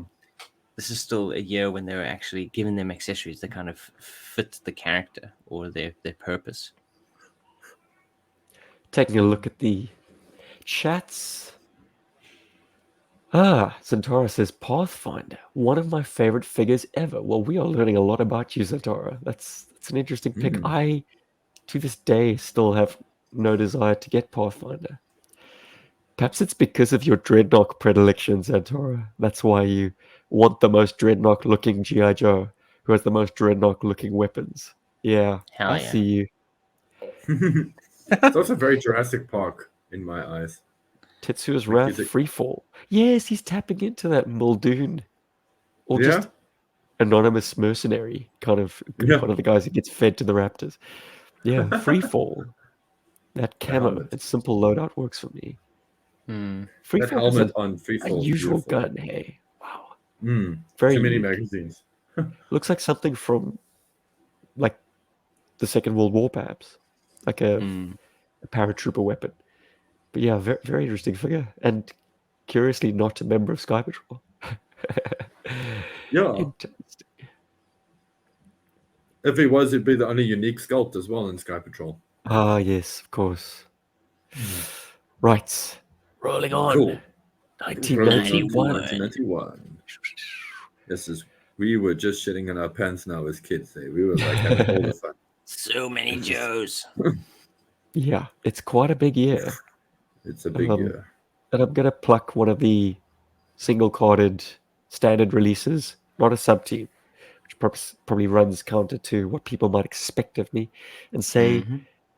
that Jetpack Hawk just felt like a special thing. It was a special moment in collecting when you got that guy, because finally you had Hawk. We missed out on 86 Hawk, and this one was like a deluxe presentation of Hawk. So he had layers of special sort of piled on top of itself. And I remember my friend got it. I didn't get it. And my playtime with him was severely limited as a result because this guy treated it like gold dust. As He's you like, should. yep. Yep. Yep. All right. Give me your selections, guys. My voice has just run out. For me, it's also General Hawk. Wow. It was cool to have the toy and then see him in the video game as the final level character. So that was nice. It's probably a But- controversial choice. You're still Grant. going. No. Listen, guys, Lowlight version 3 and Mercer version 2 are some of the finest toys ever made. But General Hawk Steven said it all. It's a special figure. There's something very unique about this guy. And it's Grant totally is cool, but I mean, yeah, that flat top and that screaming face sculpt is a Grant is bit too cuck, much. man. I'm sorry, I hate that toy. It's probably controversial, but I'd probably go with Crimson Guard Immortal. I think Yeah, dude. it's an interesting update on the character. And those weapons are so weird. Really tiny feet, though. Yeah, really tiny feet. I Like, I This- wonder why. No, the probably CT Immortal because is cool. because all the boots they could only get small boots, so they had to hire only guys with like small feet to become Oh Crimson man, Guard maybe Immortals. this speaks to the hideous traditions of the Crimson Guardsmen that the first version file card hints at. Like there's some kind of ritual that they go through that's Ah, too hideous for words or something like that. Maybe probably they're get their into like toes chopped off. foot binding or toes chopping off. Guys, I went to Ripley's Believe It or Not, which is like an attraction Yes, not too far So from I it's here. remember the based on- TV show. I saw the exact size of like Chinese foot what's it called, binding. Binders.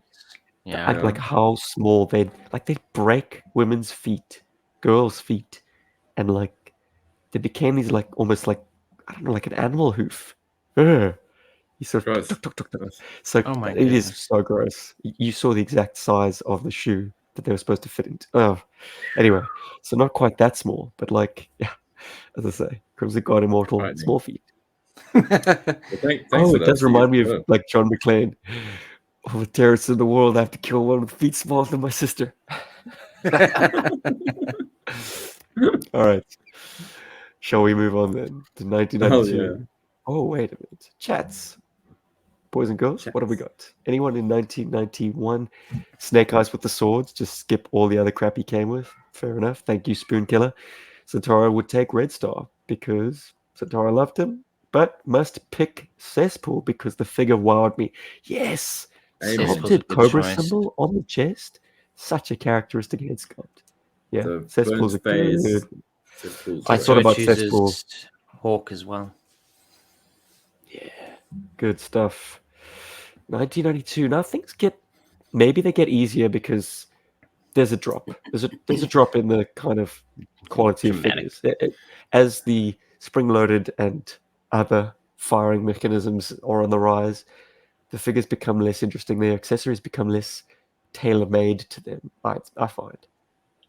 Yeah. Now it's Yeah. all about the sculpting of the figures more than the accessories. Like, Destro might have been the only one that came with that disc launcher. But does the disc launcher speak to Destro specifically? No, it doesn't. So even though the weapons were unique, they all still had a gimmick which just made them very anonymous. But in such an anonymous year, what did I settle on?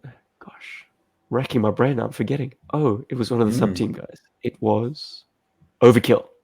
Yes! This was a figure Of that course. had loads of unique stuff that was just unique to him. The removable hand, the chest plate that opens. Everything about this figure is amazing. And it's astonishing to me how he's been revisited in so many other forms of media, be it Sigma 6, be it Devil's Due Publishing, but it's still a character that Larry Hama has, I think he might have no awareness of, or just chosen to ignore in favor of other kind of robots. Well, he could Robot be. I mean, factions. he may not know about him, but I mean, I imagine in the form of revenge, that's kind of his overkill. I would At have a least in lot more later love stories. for the Blue Ninjas and Revenge if they weren't led by BN001, but by Overkill. Like, that would be a huge saving grace for me. And I've been sitting on that opinion for a long time now. So maybe you'll hear more of it in our comic book rereads. But yeah, Overkill is a standout figure for me, provided you unscrew that heinous backpack. That's the first thing you do. Mine also comes from the. Mine also Whoa. actually Sonic comes from the Fighters. Talking Battle Commanders. Actually, Stalker. yeah, Stalker is Boy. so great from that line. Love it. An easy pick would have also been Spirit Version 3, but I just feel like it's Yes. such a mythical Cool look figure for that. Spirit. But The it's red it's a gloves. great toy. No, Robbie? that Stalker man, so good. I chose Bulletproof. Roadblock. Oh, No. ooh. Roadblock. I It's- thought it's a cool version of Roadblock. It's not it is a cool too version out of there. Roadblock. Like we're not at that point yet. I mean, a lot of the characters this year look very out there, but I think he's very not muted, but he's more realistic, I think, in his portrayal. There is not a more fantastic head sculpt of Roadblock in existence, I think. And the earring. Oh, the earring. So good. Yeah. It's in the small details that you find the really cool stuff in this year, I think. Truth. Absolutely Very fantastic. good picks, boys. Hell yeah. Spoonkiller says Big Bear for 92. Tetsuo went with Bulletproof. So Stephen, someone said Bulletproof. And Zantara says very hard. Toxic Viper is just incredible. One person on the planet that loved Headman enough to save him from the fire. Zantara, thank you. Hamburglar. Yeah, I absolutely hate that figure, but you know, I'm going to think of you before I say mean things about it in future. Good. Look at that ponytail, man. That's pretty That is unique. a sweet ponytail. Buzzer also all the couldn't gold It is reminds really me of the bad guy from that hokey martial arts film we watched on TV at your place last year, Steve. Oh, man. Man, what was that movie we watched, man? Shit, it was like It was a sequel several years down the line. Bloodsport Bloodsport or 5. American 2, Ninja 3. something or But something. Headman's, I don't know. I think he's cool. I mean, also like the detailing on his jacket is really nice. The stripes. Once again, seeing Zantara's pattern, like the most dreadnocky looking guys. I mean, I imagine in 1993 it's going to be Gristle. If I was to guess, we'll see how I do. Because next And up, it's 1993. Paul, you're going to be Fisherman Bazooka. Absolutely. Gosh, Rob. Why not, dude? Like it wasn't gonna be, but no, actually, I have got a figure better than that for this year. But yeah. Interesting. Well, if you've been comprehensive about looking through every single figure, as I know you fellas have, I think the standout for you guys might be the Headhunter Stormtrooper. Oof, it's a really great figure. It's an It's amazing, really good. amazing toy. It Really, really really is. good. It's good, but also plain somehow at the same time. I don't know. True, it's very anonymous. It's not quite a Cobra. Yeah, he feels like he almost comes from another line. Yeah. When I look at him, and he's He's very too cool. good I think to he's be a fantastic. headhunter. Yeah. But Gung Ho from the Mega Marines actually. I really like that version of Gung Ho, which is tough. I almost chose Gung Ho 2 years in a row. I almost chose Gung Ho from the previous year, but he wasn't the right colors. Because the Gung Ho from this year, the colors were better. The kind of like the red jacket felt better for him. Yeah. And I just think, AKA Tiger Force Gung Ho. Basically, yes. But I think the Mega Marines version is way cooler. It's cool that he's in charge of his own team. It's cool that he looks like he's from Aliens, dude. Yeah, he's got the it's a Corporal cool, Hicks helmet. futuristic outfit. I think it's When I first saw him on the toy racks, I was like, I have to have this figure. What I love about this, what I love about this year is that there's actually a lot of really great toys to choose from, and it's which is a great contrast to the years before it, where they've all been good and they're fun. I'm not talking about every single year. I'm talking about in the '90s specifically, and then all of a sudden we have amazing figures like, for me, Mindbender version 2, which is an incredible design. I love that toy. I even love the colors.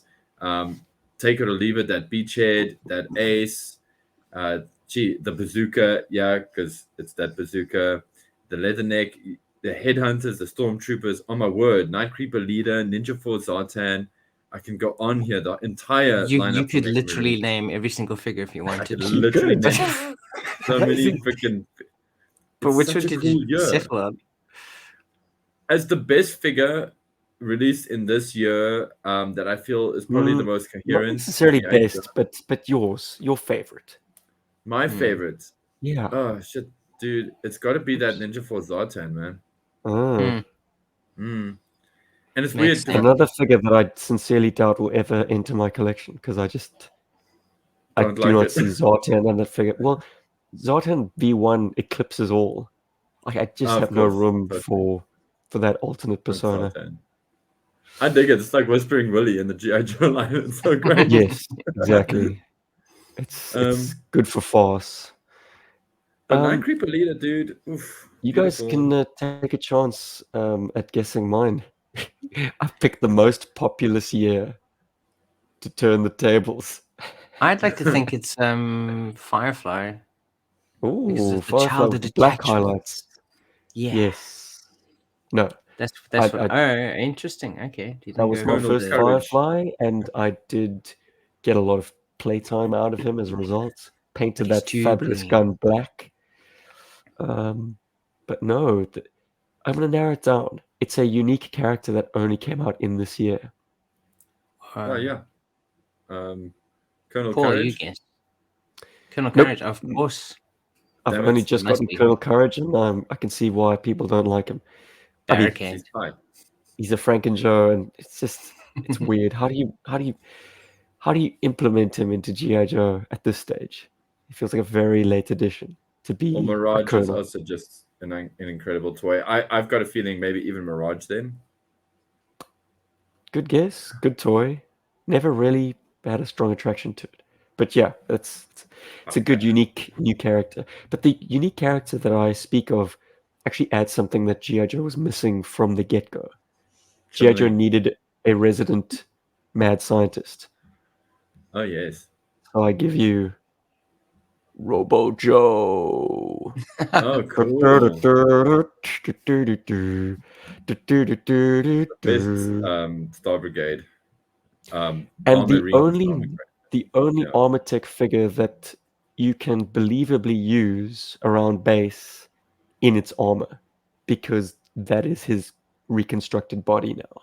Mm-hmm. After the lab accident where Destro broke in, stole the plans to the armor tech stuff that he was developing, this guy gets rebuilt as Robo Joe, and that's him now. He's now a member of GI Joe in this cybernetic body. So he does open GI Joe's mad scientist account. No, he's not squatting in that armor, Spoon Killer. That is literally his body. All the other guys are. They're somehow squashing their bodies into the armor, but his body is literally the armor. Literally the armor. I mean, the head sculpt is incredible, and it allows you to play out all those RoboCop tropes, which is so cool. And yet also, because he's the scientist responsible for the tech, he's Dr. Frankenstein and the monster at the same time. He's Jekyll and Hyde at the same time. He's got that duality that maybe RoboCop never did, because RoboCop was a grunt. He was an everyman who gets swept up in this scheme, whereas this guy's his own tormentor. If you really want to get deep, Guys, yeah, I'm great. actually kind of shocked none of you chose Dino Hunters the dinosaur. You're I love hilarious. Kirk Bazigian. Sorry Like, to disappoint. he is such a cool guy. But I wonder what was wrong in the week where he had to sign off on this figure. I can't believe he signed off on this dinosaur. Dude, Jurassic Park. No, but They this just dinosaur, it's farted out like, whatever they had lying around. It was like they needed but to shit, pounce now. but this dinosaur looks like you just told it that you've had the biggest crush on it forever and that you bought it a Ferrari. And it's like, what? For me? It's so terrible. I guess there were Anyway, fragility issues with giving the arms, I don't know, individuation, yeah, articulation. no, I I don't think know. it's I've got a just few fucking. rubber dinosaurs that have individuated arms just fine, and they're perfectly hardy. Yeah, China didn't care. Moving right along to, or speedily along. The final year of And ARAH, we've done it. well, comments. Spoon Where Killer is that chose shipwreck? Scarlet. And yes, Stephen was right. It is Gristle. Oh, That's Zantara chose. Tetsuo went with Headhunter Stormtrooper, calling it the coolest looking bad guy figure ever. that's a good. And That is a sexy toy. It's so yes, metal. Spoon Killer, just like Robocop, they left the one part of his original body unarmored. Well, this is an interesting thing because clearly, like, the head of, like, he doesn't need to breathe anymore, I guess, but he's going helmetless into space combat. Like, surely the extreme temperatures would either fry or freeze your skin. Never mind that, the radiation, dude. Dude, yeah. He is Yeah. not taking care of his He's derma. like, screw But the he comes with government. a I helmet, won't by look the after way. their product. He does come with a helmet, but the card And it's art depicts him in space, unhelmeted. Whereas all the rest of the Joes have their helmets on, and Cobras for that matter. Even the Bart. Wow, the Bart didn't Thankfully, come with a this helmet. year, thankfully this year makes it much easier. 94. You're saying the final Yeah. year of original ARAH. Just for Or does it? the synergy of having an ice cream scoop. I'm gonna say Paul, not Paul. I'm gonna say my other friend Robert likes Ice Cream Soldier above all else. Wow. Yeah, Über alles. It's an and Paul interesting likes opinion. Major Blood. I love this Magic Blood. You are right. Yeah. It is an amazing figure, but let's not ignore the one figure from this line I absolutely am dying to get my hands on, and I fear I never will. Shipwreck version 2. Oh, The Beautiful. version that would that be makes him me. look like Torpedo. That would be Yeah, you. exactly. But it is a standout figure in just how good it is. Uh, And it's still a Frankenjoe. It uses previously produced parts, but adds some new ones. And what is astounding this late in the line, to have a rubber mask that plugs in, does all the things that like a more classic era of GI Joe toys would do. But it's happening in 1994, the era of like plastic sprue weapons. and Shadow He's great. Ninjas. He's amazing. So He's you my both favorite too. chose. Oh, wow. Yeah. Which means I have 2 shipwrecks in my final 12. Hell Bizarre. yeah. Crazy. That is weird. Well, Shit. actually, yes, Ice Cream Soldier was a close choice for me. It's so weird. But weirdly enough, I went with Predacon because I just thought so late in the line, they was even though they were near the end, basically, they were still innovating in what they were trying to do with the the whole Star Brigade story. It's a 4-armed figure. I just think that's absolutely wild. I love 4-armed GI Joes. You know, it's Because just I've got that Goro, crazy. so I know where you're Yeah, coming from. it's just crazy Yeah. that at the end of the line they were kind of now they were really going wild. It's like throwing everything at the wall. I mean, we spent an entire episode talking about Star Brigade and how crazy these figures are in general. But I think he's pretty awesome. Bang, bang, bang. I just But it's right at the end they were like, yeah, let's do anything. also really, like, I feel like a good notable mention as well should be that version 7 Cobra Commander and Black Oh, Star what Star and Brigade? Effect. Yeah, Bizarre. cool. Why? Why would I you love choose the this? helmet. I think it's so Have you seen him right. with his accessories? I think Is he's it? great. I love that helmet. It's so cool for me. Like, It's certainly so something. Metroid. Yes, I see where you're going with that, Paul. It's your love of Metroid. It is very Metroid. That's I mean, if what's you just coloring color your corrected opinion. him to look like Samus. Yeah. Yeah, interesting. Winning. Cool. And Look, also, we yeah, rarely embraced GI Joes with helmets simply because we wanted to play with them in space. Mm-hmm. And had we had this Cobra Commander, I could see it being a pretty cool like villain. Because Death Star the Commander. helmet does look villainous. It doesn't look like anything that screams Cobra Commander, but it still looks Lord like a Helmet. baddie. I'm surrounded by assholes. Anyway, we're gonna What watch. practical in-universe explanation do you suppose there is for the helmet being quite that rotund? He's surrounded by assholes. I don't know. I can't give you any really good explanation. More like electronic packages or something where you can communicate with more of his troopers. Maybe like a big heads-up display in there that allows him to kind of like keep abreast of the battlefield. Maybe, I don't know. You know what I think would have Yeah. been rad, just in terms of speculation, not real world, but toy world. Had he come with, yeah, I know that suction cup vehicle is something I really want to try out for in real life. Like, I really want to see how that works. I'm so dying to play with something like that. I think it would have been cool if you had like a mech suit and it was missing a head. So when you put him inside, that helmet made up That's for where the head cool. was. I think that could have been really cool. I think the most You're practical so Gundam. explanation. The I'm most so practical Gundam. explanation is from Spoonkiller. He's got a microwave in there for popcorn. Yeah, yeah. He's the I only was guy going to say in space who can eat. there's got to be some additional tech in there, but you see these guys don't have backpacks, so I reckon maybe life support is stored in the helmet. Like it's actually Oh, that's just possible. Yeah, there. Tetsuo just also built hit on in. that. It gives him more The extra microwave. air. Gives him extra air. Hold your So for breath. the 94, Tetsuo chose Action Soldier. Spoonkiller also chose Action Soldier version 2, the orange suit. And Zantara says, a year so bad, I walked out of the toy aisle in disgust and never bought a 94 figure. Had I seen FX or Predacon and the Pigs, I might have gotten them. Hey, Hey, Predacon love. FX. Yeah. But I think, yeah, a lot of kids, a lot of GI Joe fans were, yeah, I mean, so many people Disgusted by this point. walked out disgusted that, yeah, the line ended in 94. Even as they did, yeah, as Sprinkler says, the 30th anniversary shows. He likes Those were very cool. the orange action sailor. I prefer the black, but I mean that's a given. I suppose orange didn't Connery wear orange in Thunderball? I don't know.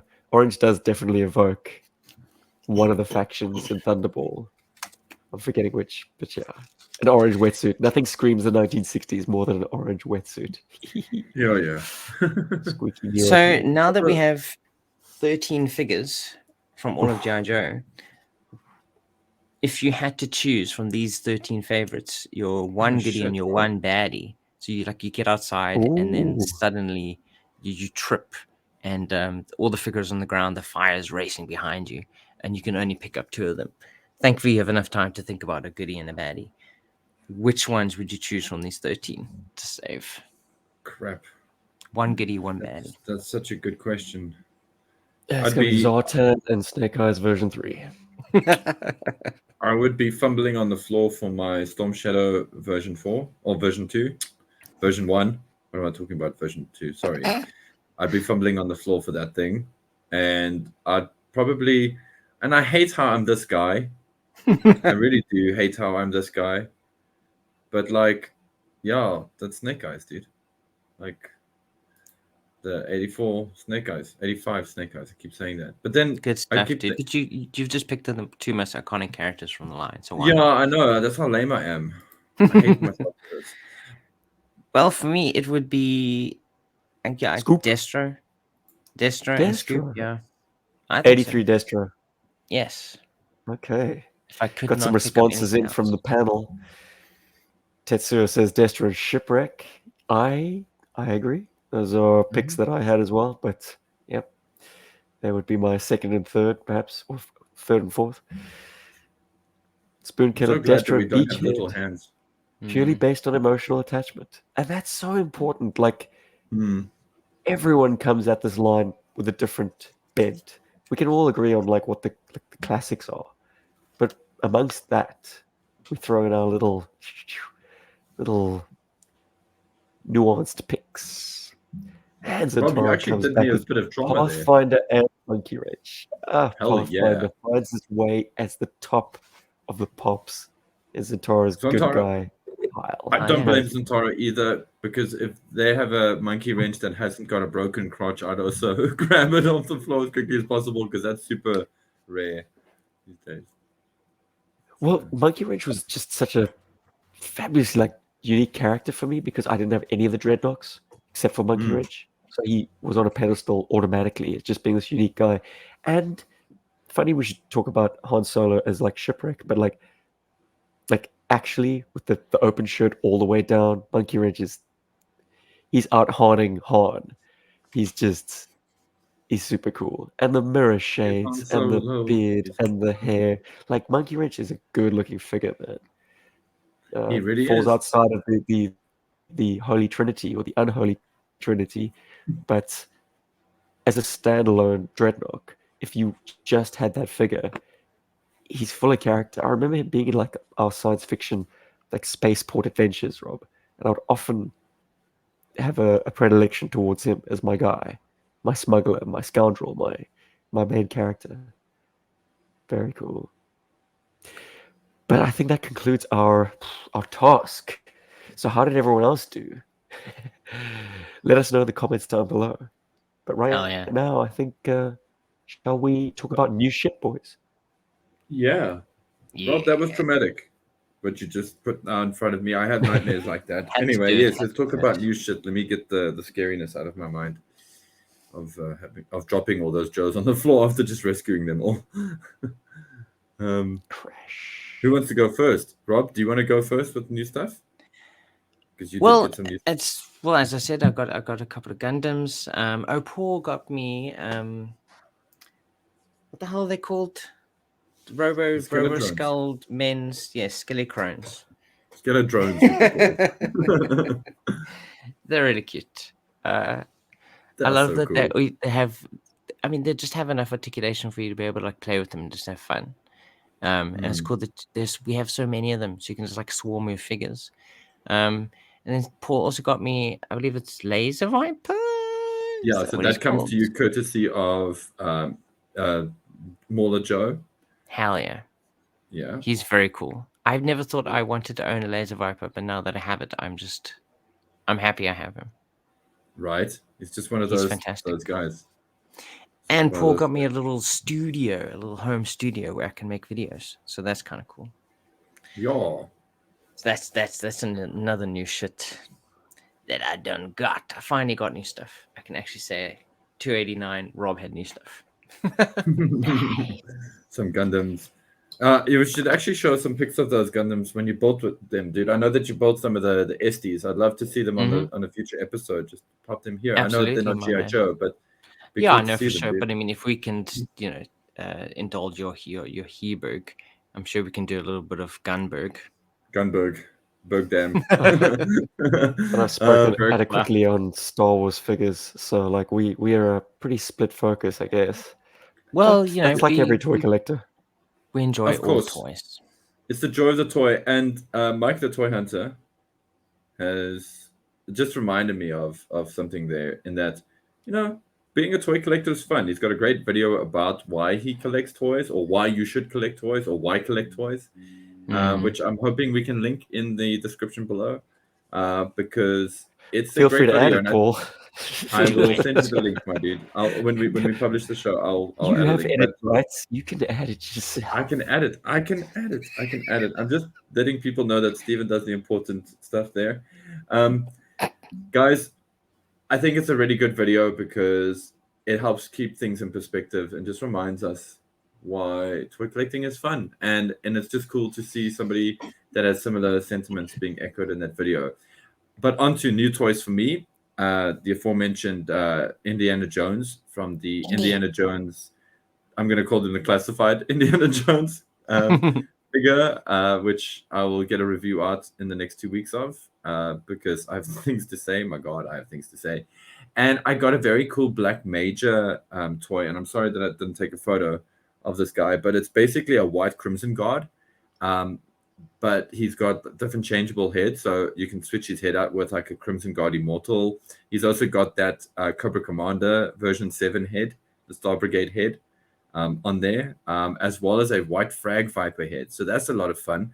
And he's got a removable Crimson Guard helmet as well. So as well as having a normal CG helmet. So quite a lot of fun for a troop building kind of dude. I saw it and I didn't want to pass it up. So that would be those would be my figures. And yes, I also got Skeletons, but you guys saw that on the video.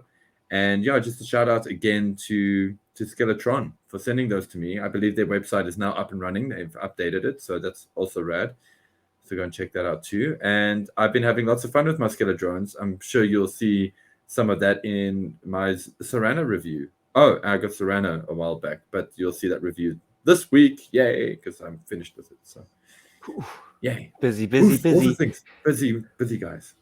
Well, I saw going for a song at the local hi-fi store, the Book of Boba Fett, like deluxe 4-inch Boba Fett from Tatooine. And the little box thingy. It's Old Man Boba. It's the best figure at that scale ever produced. It just, the engineering of it is astounding. The proportions are perfect. The paintwork is crisp. It's amazing. It's so amazing. I haven't picked it up since. Honestly, like my hands only have time for O-ring GI Joes. I tell you, like this guy's incredible, but he's so good that he shares. He's peerless. He has no friends to play with. So I put him on top of, well, apart from Fennec Shand, who he now sits on top of an A-wing with. They're both just sitting there like, yeah, on the hood. Nice. But an amazing figure. Might not be amazing at the recommended retail price of like $50.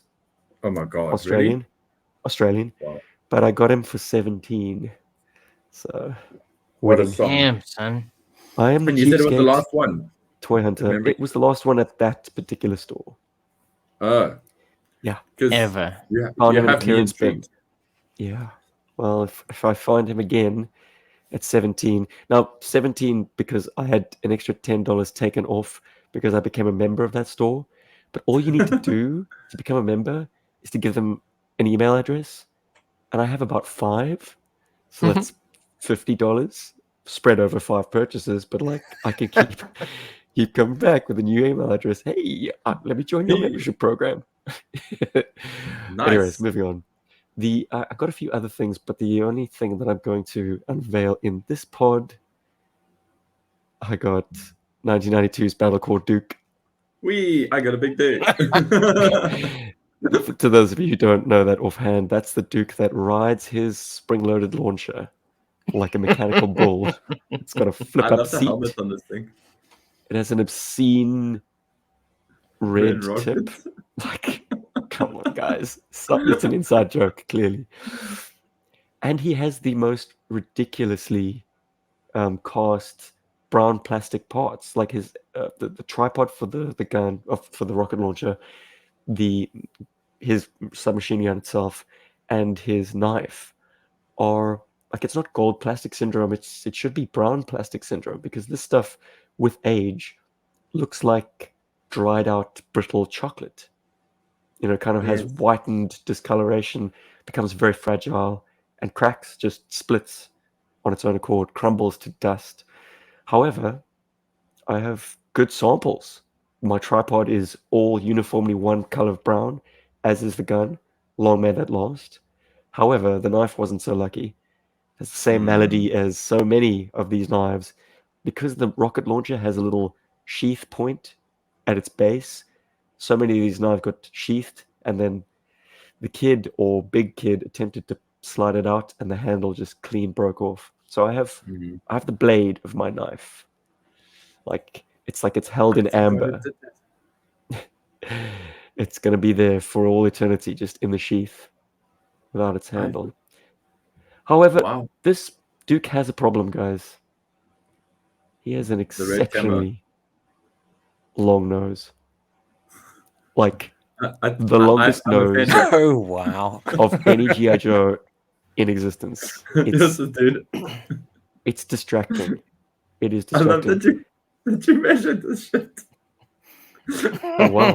I put him side to side with original Duke, and it seems Duke has grown in the intervening years, but only in the nose.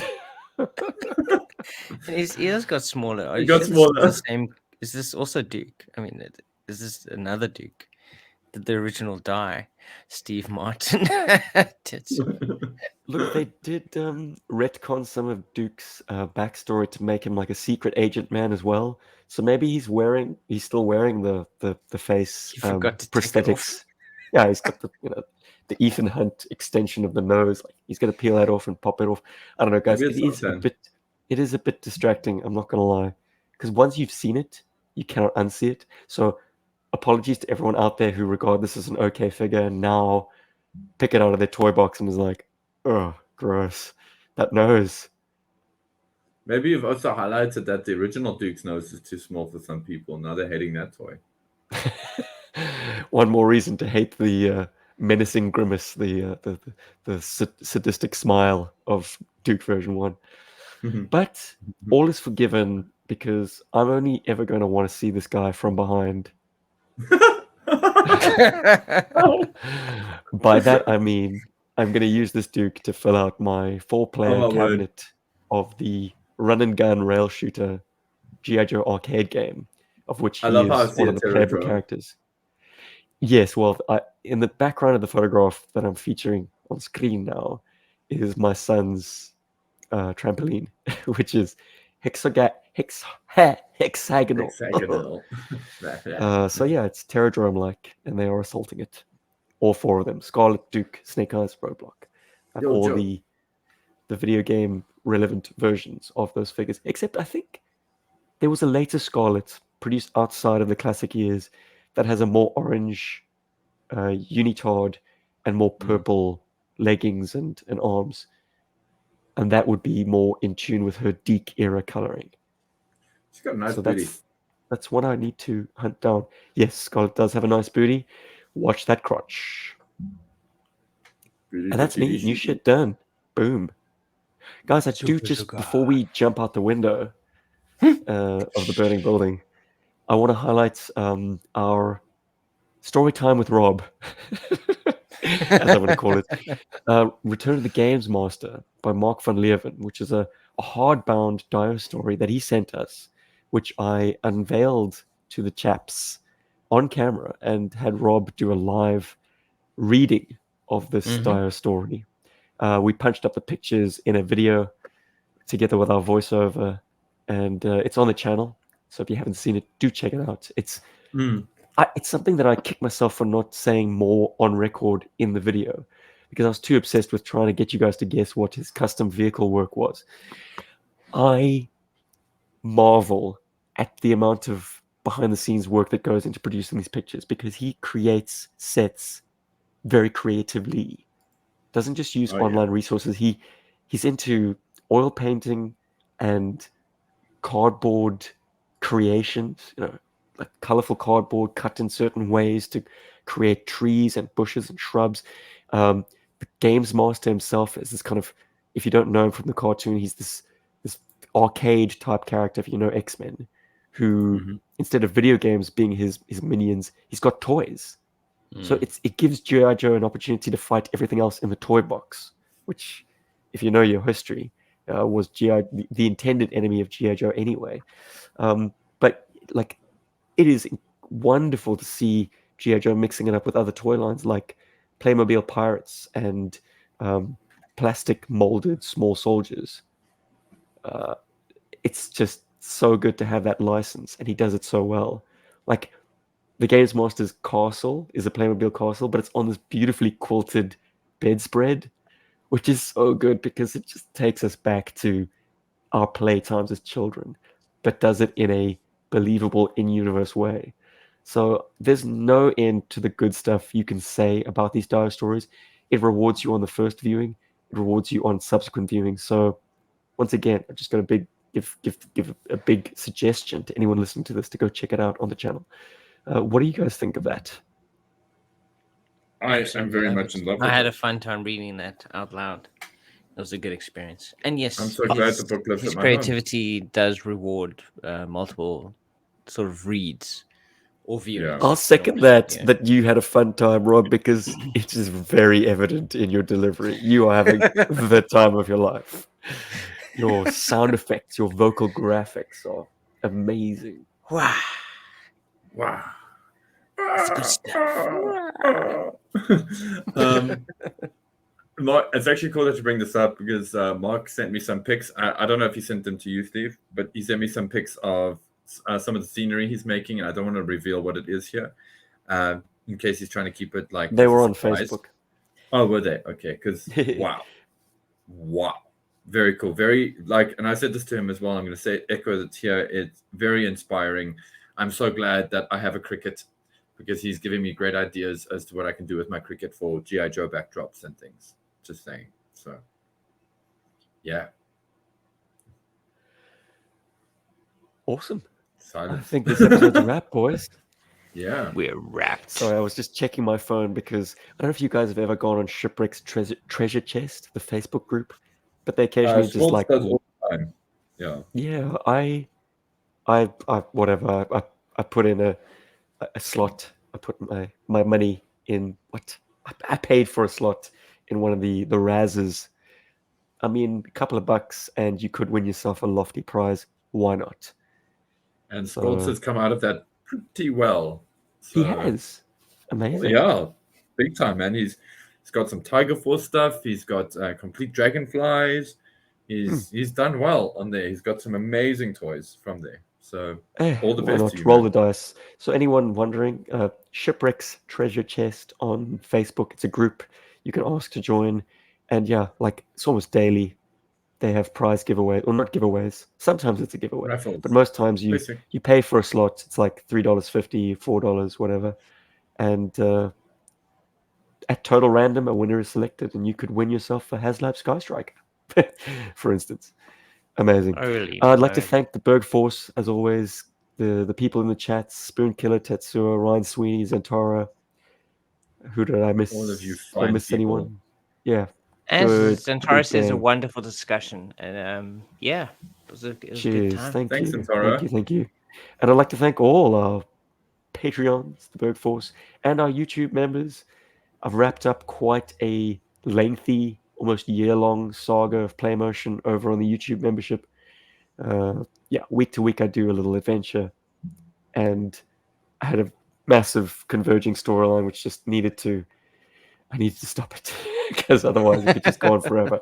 And I did, and I'm quite happy with the results. Maybe I'll collect them all for release one day. But yeah, if you just can't wait, there are over 40 of these episodes. And some Go of them are check just that slice of life stuff, but a lot of them are me playing with my toys, trying to tell some cumulative storyline as creatively as my addled brain can allow. Go And get better, that's it. Steven. Hey yourselves. We're done. I've been in a vlogging mood. Ooh. I started sort of doing some.